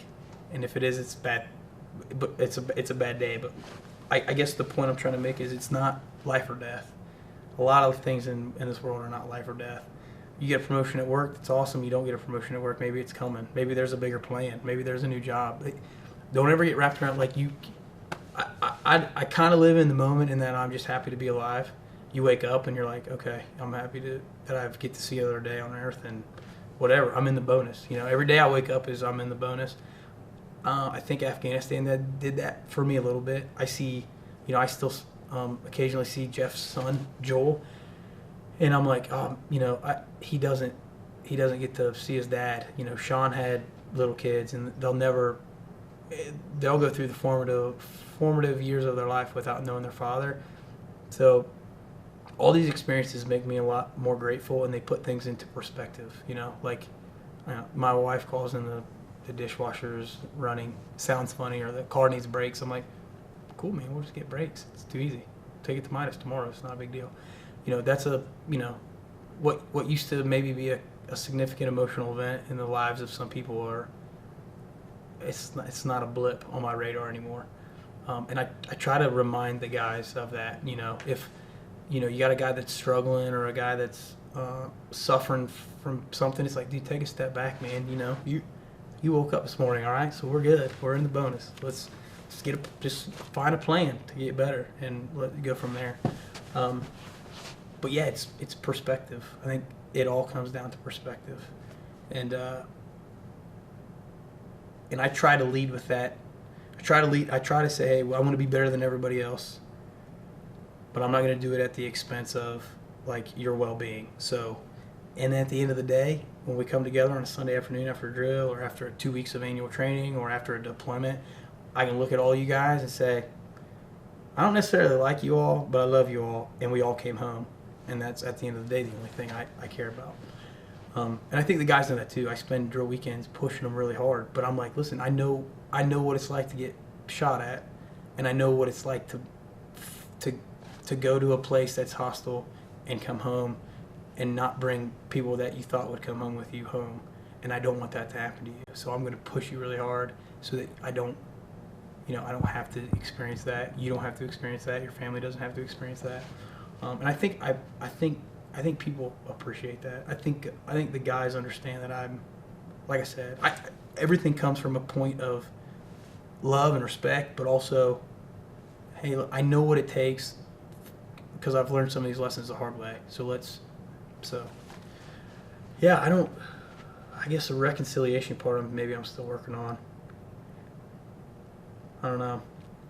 I just don't know what it is. I don't know what that 1% when Afghanistan is bigger than me. It's like I always refer to it as the elephant sitting on your chest. He's there a lot. I mean, my full-time job is pretty stressful in the operations directorate. So, I mean, there have been nights I wake up at like 22:30 and I'm like, I just go to the office because I'm like, there's emails I got to do. And I always refer to that as the elephant sitting on my chest. So he gets pretty heavy. I manage the elephant pretty well, but sometimes he gets pretty heavy. Usually I just work through it. It's probably not healthy. I drink a lot of Monster and occasionally whiskey. That's the bad 1%. But yeah, I think I've coped. I don't think there's a normal way though. I don't know if there's like one. Some guys come home and they start running marathons. Some guys come home and become triathletes. Some guys come home and smoke dope and do drugs, and they just disappear into oblivion. They get kicked out of the Army and you lose track of them. And some guys can't handle it, and they take their own lives. So, yeah, it's definitely an interesting. I think when you're young and you romanticize about going to combat, you just don't ever. It's always the back end that you don't ever think about. I always joke when we're planning like operations or raids. A raid is an attack with a planned withdrawal. We spend so much focus on getting onto the objective and killing all the bad guys and getting the intelligence. And then you get to that point and then it's like, hey, wait, what are we doing? Who's leaving first? Where are we going? Where are we linking up? How are we getting to our rucksacks? What's happening after that? It's like we do really, really good at getting to the like actions on the objective, and then everything after that, it's like where we don't necessarily think through. So, yeah, I'm extremely grateful for the opportunities that I've had in the Army and serving my country. To do it with my brother is an experience like I don't know many guys that have that experience with their younger brother to share that moment or those moments. So it's been a wild ride. Yeah. I've been home for almost 3 years now, so my dwell time, call it dwell time, is getting long in the tooth. So now I feel like I'm starting to get the itch again. That's the other bad part is it's a drug, I think. So it's like you go to war, it's awesome. You come home, it's the highest of highs because you've survived and you're home and you're on terminal leave, so you get paid to just do nothing but hang out with your buddies. And then it's back to the real world where you feel like maybe you're not appreciated, but what you're doing isn't as. I went back to cutting grass for a little while. I'm like, it's cool. People will be like, hey, listen, you guys missed string trimming around that building. I'm like, what's going to happen? Are people going to die? Then we'll get it next week. It's okay. It's just a different. So I caught myself getting sucked into that. And then, and after a while, you ride it out, and things get normal.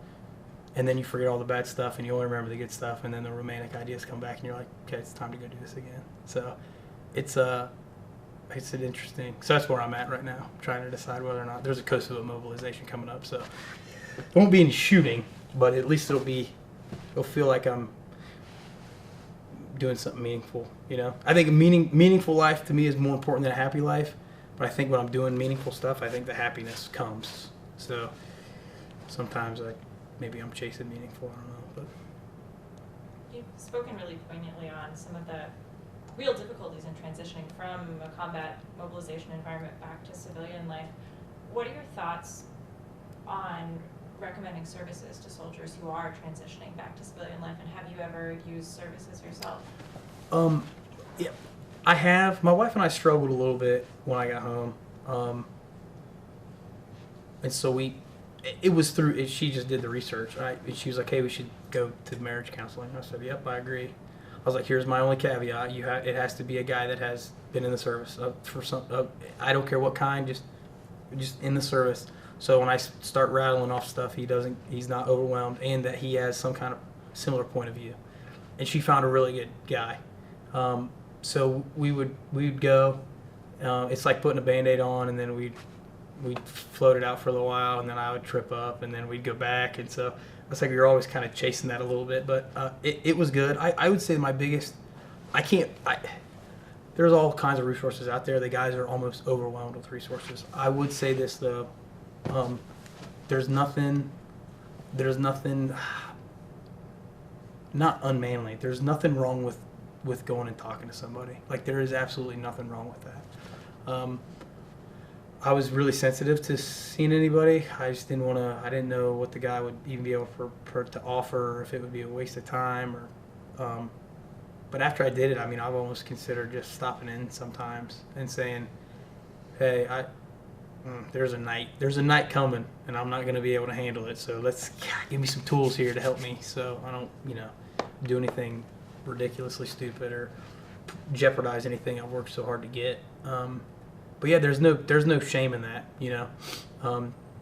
Some of the guys that I'm most that I have the most respect for, or look at with the most, that have it the most together, I think would also willingly say that they've sought out counselors of some kind. I think it definitely helps if you can talk to somebody who's served in any capacity, only because it like I said, it's that shared experience. Maybe not in real time or the exact same experience, but I think all service members kind of at least have some shared ideological background, which I think connects you right away and helps you understand yourself and that it's normal. And the other thing too is I think it's normal. I think these feelings that people have, I think, are normal. Like, it's not an abnormal thing to one, seek help, but to have those feelings, So I think that would be what I would encourage them to do. And talking, it's like you said earlier, the Vietnam vets coming in here, maybe telling their stories for the first time. You've seen, it's been super cathartic for me. And I guess the other thing too is like, help your family members understand that sometimes, even though you spent 4 years with the same group of guys, maybe you've deployed with the 8 guys, you talk to them every day. I think the other thing that I've struggled with is like my wife helping my civilian and family friends to say, I got home and the first thing I wanted to do was go meet the guys at a bar, and she's like, "You just spent 8 months every day for 8 months with these guys." I'm like, yeah, but it was different. This is different. Like, this is us relaxing and talking about. And so I guess if I was going to look at that from the outside, it makes sense that you spent 8 months with them. Why would you probably don't even want to hang out with them for like at least a year. You probably got years worth of stuff figured out. You could probably go for a while. And that's like the opposite, the exact opposite. So, just helping understand that. Some nights, my wife's gotten to the point now where, she knows if there's a planned outing, then who's going to be there. She's like, "Cool, I'm driving you, I'm picking you up, I got it. You got to go." I always refer to it as like hard restart in my brain. Sometimes it's like, I just got to like shut everything down and just reboot and start over. And those guys usually help with it's a collective reboot, I think, sometimes. But anyway, so yeah, no shame in that game, and go talk to somebody, and then try to help paint that picture for your families, because I think they're the ones that struggle the most. I mean, I think my wife's biggest concern is that I've shared experiences with other people that aren't her, and she feels she feels somewhat inadequate, and that I don't talk to her about stuff, but I was like, I've tried, but you don't understand. I don't get the reaction and the playback from you that I would get from someone else, and so it doesn't make sense for me to talk to you about it. We've come a long way with that. I think she understands, like, there's some things I just won't talk about because it doesn't make sense. Or if a 5-minute conversation becomes a 30-minute conversation because I have to explain everything I just said in layman's terms. So, yeah, there's, those shared experiences with other people can also be kind of detrimental on the home front a little bit, because they don't feel as tied in. Like which I get, and I respect my wife's feelings. I'm like, I can't change those, but I understand that you feel like I'm more emotionally invested in some other people than you, and that's not how we thought this would go, but, it's kind of the life we chose. So and again, counseling helped with that, I think, a lot. But It sounds like you're fairly self-aware of these types of things, and you guys, in this case, clearly you guys took actionable steps, and you even said you try to be proactive about these things when you start feeling that elephant. And I was struck by something you said about the romanticism of combat, and you don't think about the other side. And I think your analogy of planning a raid is a good example. If you could go back and tell this person that you were when you were enlisting in this idea of going to war with your brother and Yeah. the camaraderie and the stories, now being on the other side of that, if you could tell you then something, what would that be? what I know now,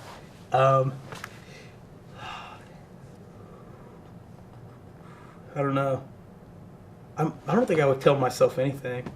I would just be like, hey, it's everything you thought it would be, and like a million times more. So you're just gonna have to figure it out on your own. I wouldn't change a single thing. Like I said, as painful as some of the things have been, I wouldn't be the guy I am today. I wouldn't be. I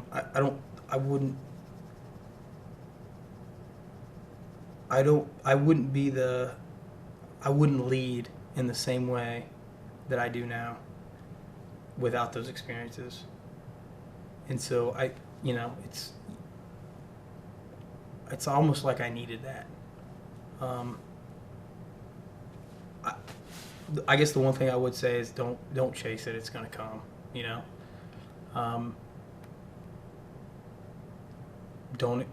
I would remind myself that you don't have to accept risk for something risky to happen. So you can go and, have a good plan, identify risk, accept what's acceptable, mitigate all that you can, because it's going to happen regardless of, you don't have the perfect plan every time. You can't mitigate all the risks. Things are going to happen. The friction of war is going to happen. So you can't plan for every contingency, so just stop trying. So have a good plan and communicate it clearly, and then let the chips fall where they may. And then the other thing is, there's another saying, the more you sweat in peace, the least you bleed in war. I think there's a lot to that.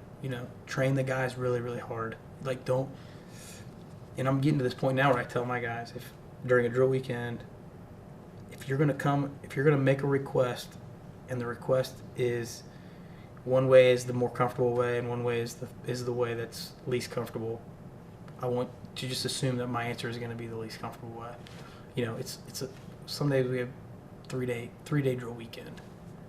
Hey, I know we're supposed to be sleeping in the field tonight, but can we get trans back to the barracks? I was like, that don't ask me that question. Okay, the answer is you're sleeping in the field. But that's because I know, again, one, you're building a team, so you have to suffer. You have to suffer together, first of all. Second, I need guys that are resilient. So I need to introduce those things in not slow doses, but in any interaction I get, for things to be uncomfortable. You need to be uncomfortable to, it's almost like me imposing upon them my own desire to find my breaking point.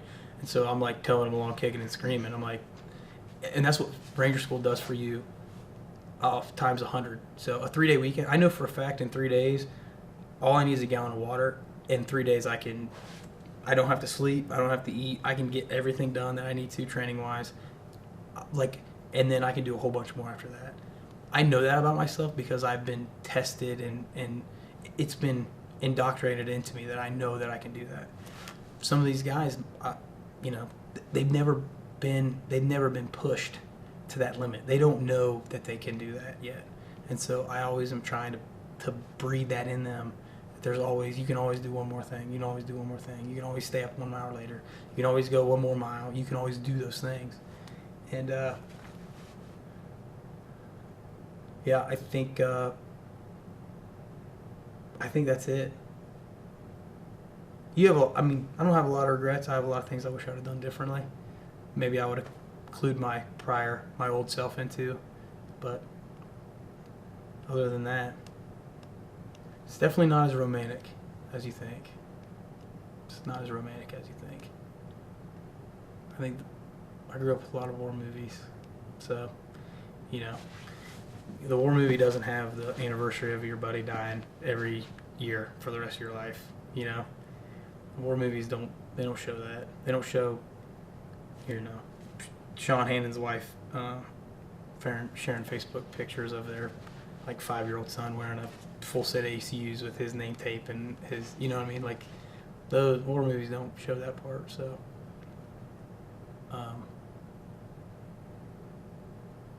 So yeah, I wouldn't tell myself much, I don't think. It's worth it though. It's all worth it. I mean, especially in infantry, I deal in the human capital. Like it's the difference between like power and authority.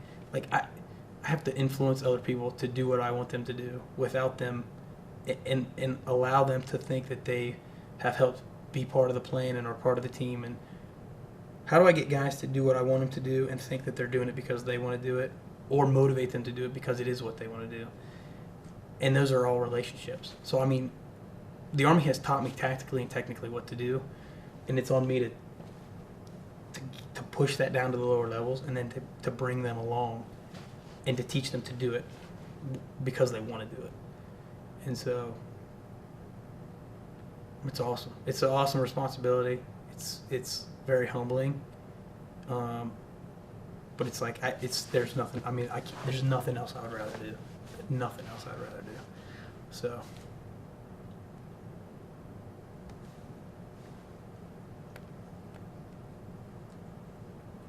What have been the formative events in your civilian side life, your service career, and your family life since coming back from Burma? I'm sorry, what was the beginning? What are the formative events that have happened in your civilian life, service, family? Yep. So since coming home, I was successfully completed Ranger School. Like I said, I would put that up there with marriage and childhood birth. We had a daughter. We struggled. We started as soon as we got home. We're trying to have a baby. So we went through all the struggles of infertility a little bit. Like we tried everything. So the Clomid and shots and whatever else. There's a lot of acronyms out there, which I'm usually good at acronyms, but I'm not when it comes to the fertility. So we tried for like 2 years, and it was a struggle. And again, I guess this is where I fall back on frame of reference. Like my perspective is different. So in that time, those 2 years where my wife was struggling. I mean, all she's ever wanted to do is have babies and a family. Now she can't. And I'm like, yeah, but we could adopt. Like, you're never out of the fight. So you're never like, there's never. So while this was, the elephant on her chest, I was like, this is not even an elephant. This is nothing. We could go tomorrow and we can start the process tomorrow to get an adopted baby. That's not a hard thing. In my opinion, in my view, and that's like the way I kind of approached life since then. So that was 2 years of trying, and she had done like 3 or 4 rounds of Clomid, which was supposed to help, and it finally it caused her to get like a cyst on her ovary or something, or she started to develop one. And she called me and she's like, hey, I'm getting a cyst on my ovary. We can do 1 more round of Clomid, but I don't know. Like, what do you think? I'm like, oh, it's 1 month. It means nothing. It's 1 month in the face of eternity. What's a month? And it's a nothing. So let's take a month off and let your body heal. That's an easy decision. She's like, okay, good. That's what I was hoping you'd say. And like that month, we got pregnant on our own, which was crazy. So and we didn't find out till she was born. What like if it was gonna be a boy or girl. We didn't find out. And so I have a daughter. She's 11 months old. It was a pretty formative moment in my life. I've gotten a lot more emotional since I had a daughter. I always joke that I think if you have a daughter, it like changes your DNA somehow, and you just randomly cry for no reason. So thanks a lot for that page. That was it. And then I was able to get a full-time job. Like I said, the guys I deployed with, the guys that came to graduation, have always been looking out for me. They knew I was at Ranger School. My buddy Matt Veers was working in the G3, the Operations Directorate, and I remember he came to graduation and he said, "Hey, make sure you keep your uniform clean because Monday you have a job interview with Colonel Quantz to replace me in the G3." And I was like, "Dude, for real?" He's like, "Yeah." He's like, "I got an AGR job, full-time, active guard, reserve job." And he goes, "And I won't let it." He said, "I won't." He told Colonel Quantz, he's like, "You can't select anybody for this until you meet Lieutenant Field." And so he's like, "So Monday you gotta go meet with him." And I did. And he's like, "Yep, you're the man. You start tomorrow." I'm like, so I mean, it was like a huge blessing for that to roll right into that. And then I've been there since. So that was 13. So all 14, almost all. Yeah. So mid-December will be 2 years. And so during that time since I've been home, I was an executive officer for an infantry company, which is the second in command. I took command last October, so I've had 12 months of command time, 2 years full-time working in the Operations Directorate. So trying to think if anything else formative has happened. That's about it. Taking command of Charlie Company was pretty formative. It meant a lot to me. Our battalion commander had me going somewhere else. So I was a PO there. Sergeant Hallinan got shot through both his legs as a platoon sergeant there. We're now the commander and the first sergeant, the top two guys in the company.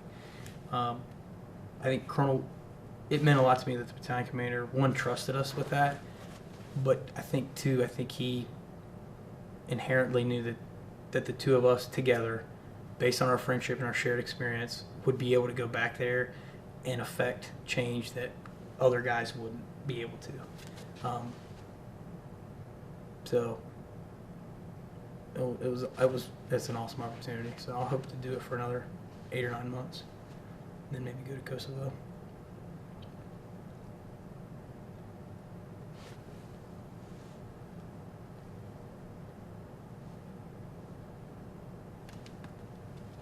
How would you say over the years your military experience has affected you and also affected your family?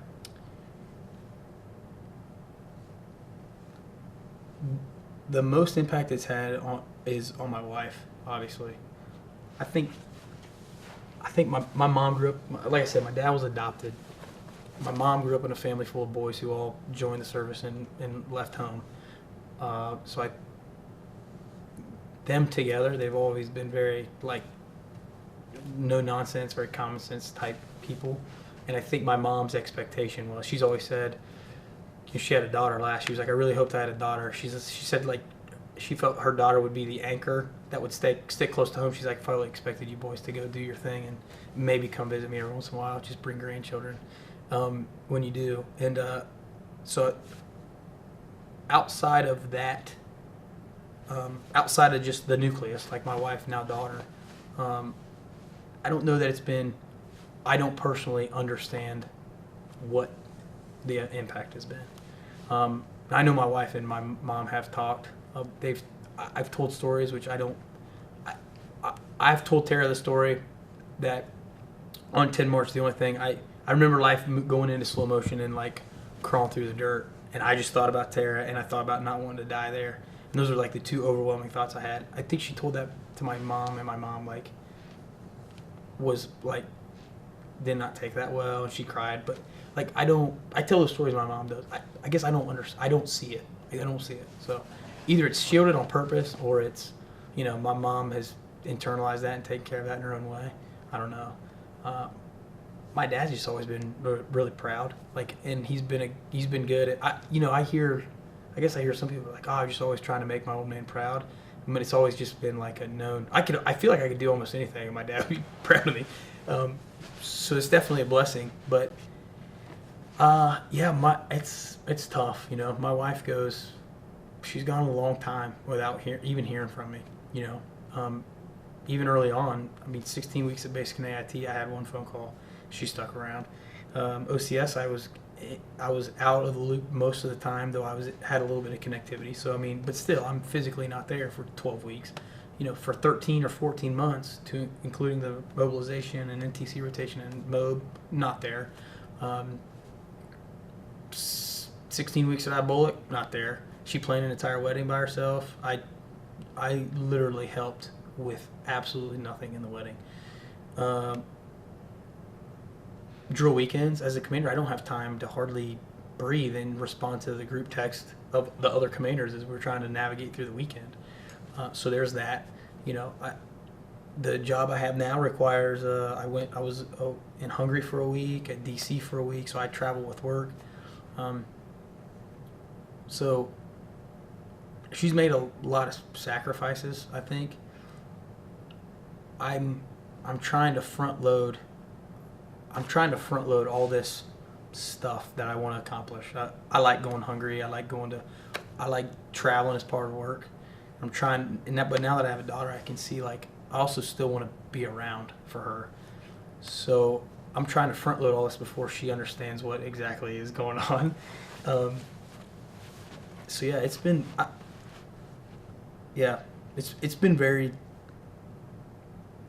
I know it's been hard on her. I think she does a good job of not really expressing it too often. When she does, it's understood and heard loud and clear. But she also knows. I always joke. She says no. Like, her favorite thing to say to me is no, except when it comes to doing stuff for this job, and which and in that case she's never said no. And so I can appreciate all the time she said no, because she says yes when it's important to me. You know, we just had that conversation not too long ago. You know, like, what's meaningful? What are we doing that's meaningful? What do we, you know, what I guess are we naturally, like, what are we doing to kind of, like, what do we believe about ourselves, and what are we doing to move that forward? And she's like, oh, it's easy. I know it's meaningful for you. She's like, that's why I am always, and she's always been very supportive of me doing what I want to do. You know, I always tell her, hey, it'll slow down in the next job. The next job will slow down. So, you know, I took command and it did not slow down. I think I'm moving to brigade staff next, but the brigade is about to go to Kosovo. So I was like, let me take command, and then after I'll go to brigade staff, I'll drill in Columbus. It'll slow down. And now it's going to be, you're probably going to go to Kosovo. So I'm like, okay, now when I get back from Kosovo, it'll slow down.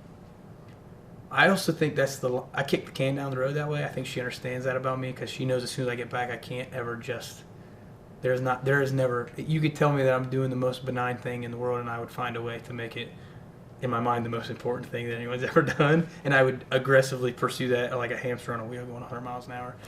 She knows that about me, so she appreciates it. But and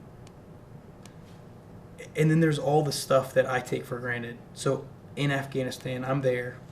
People die. We black out the black out comms. So there's nothing coming in and out of Afghanistan. I know that. I'm living it. It sucks. But I mean, I have the facts and details and can speak intelligently about what's going on in the ground. And all she has back here is phone calls from FRG, Family Readiness Group, misinformation. Hey, your soldier's okay. Hey, maybe he's not okay. You know, oh, now she can't get a hold of me. So I don't even pretend to know. She would be a great person to talk to, but I don't even pretend to know what that side of the house is like.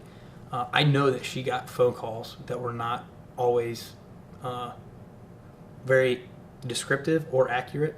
And so I know there was probably a period of time after April 4th, as the information ebbed and flowed out of Afghanistan, and as it gets back to Ohio, and then it goes through the informal channels, as people naturally start to become aware of what's going on, and then the news reports, all that happens and I can't physically speak to her. So as far as she knows, it happened where we, you know, and then that information gets kind of miscommunicated sometimes, little pieces, and then that grows into something else. And so I don't even pretend to know what those feelings were like for her. I know she had to have been probably scared or terrified. But yeah, it's been hardest on my wife, I think. She puts on a good front, but yeah, I can't even imagine. If she was gone and I was getting like, hey, she's fine. Oh, she's not fine. Oh, we don't know.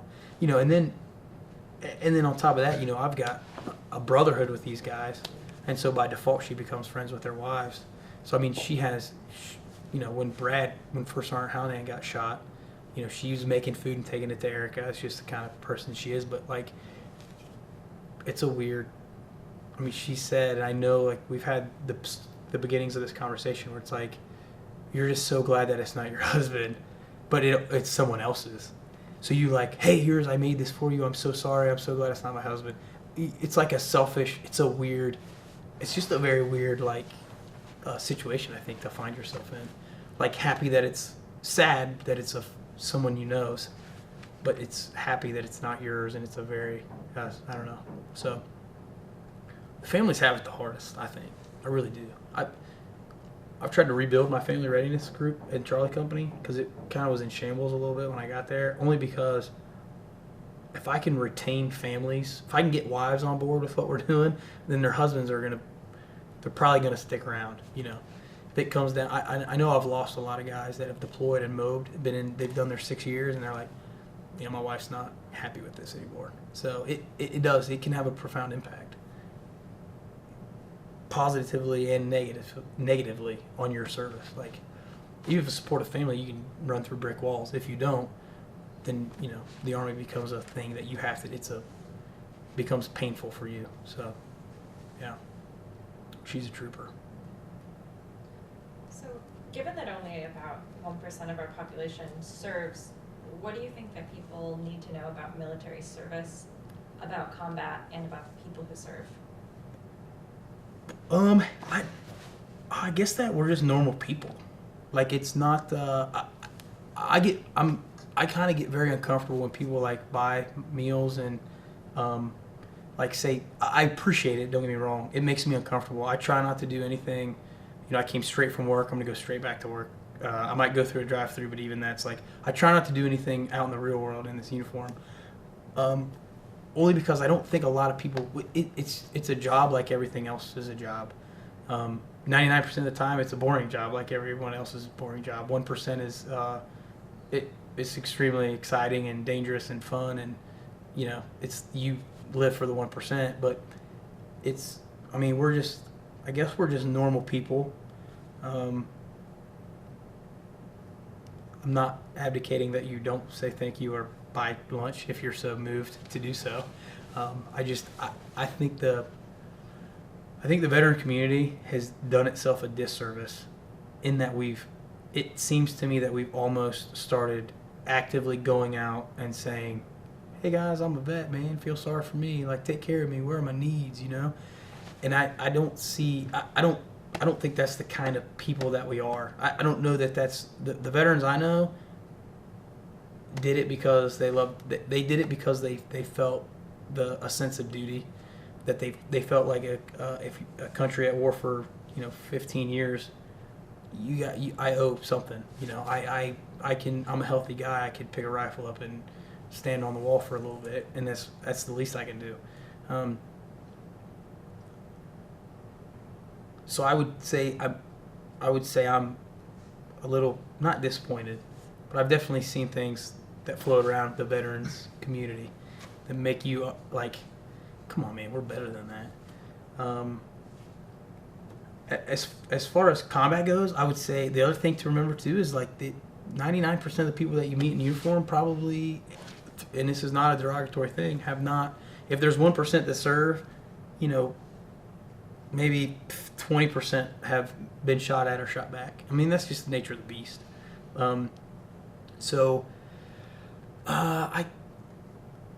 I mean that exists. PTSD is obviously a thing, and I just think that everybody processes it in their own way. I guess what I'm trying to say is not every guy you see that has been in the service or is in the service or you see in this uniform is a crazed lunatic that can't wait to kill you or strangle you. We're not looking for a handout. We don't care. Like this is a job that we do, and we're happy to do it. We're proud of it. I'm not saying we're not proud of our service, but it's a volunteer army. We volunteered to do it because we felt like so inclined. Maybe you choose to not volunteer, and that's your, it's okay. Like, we don't think any less of people that don't. It's just, this is the job we chose.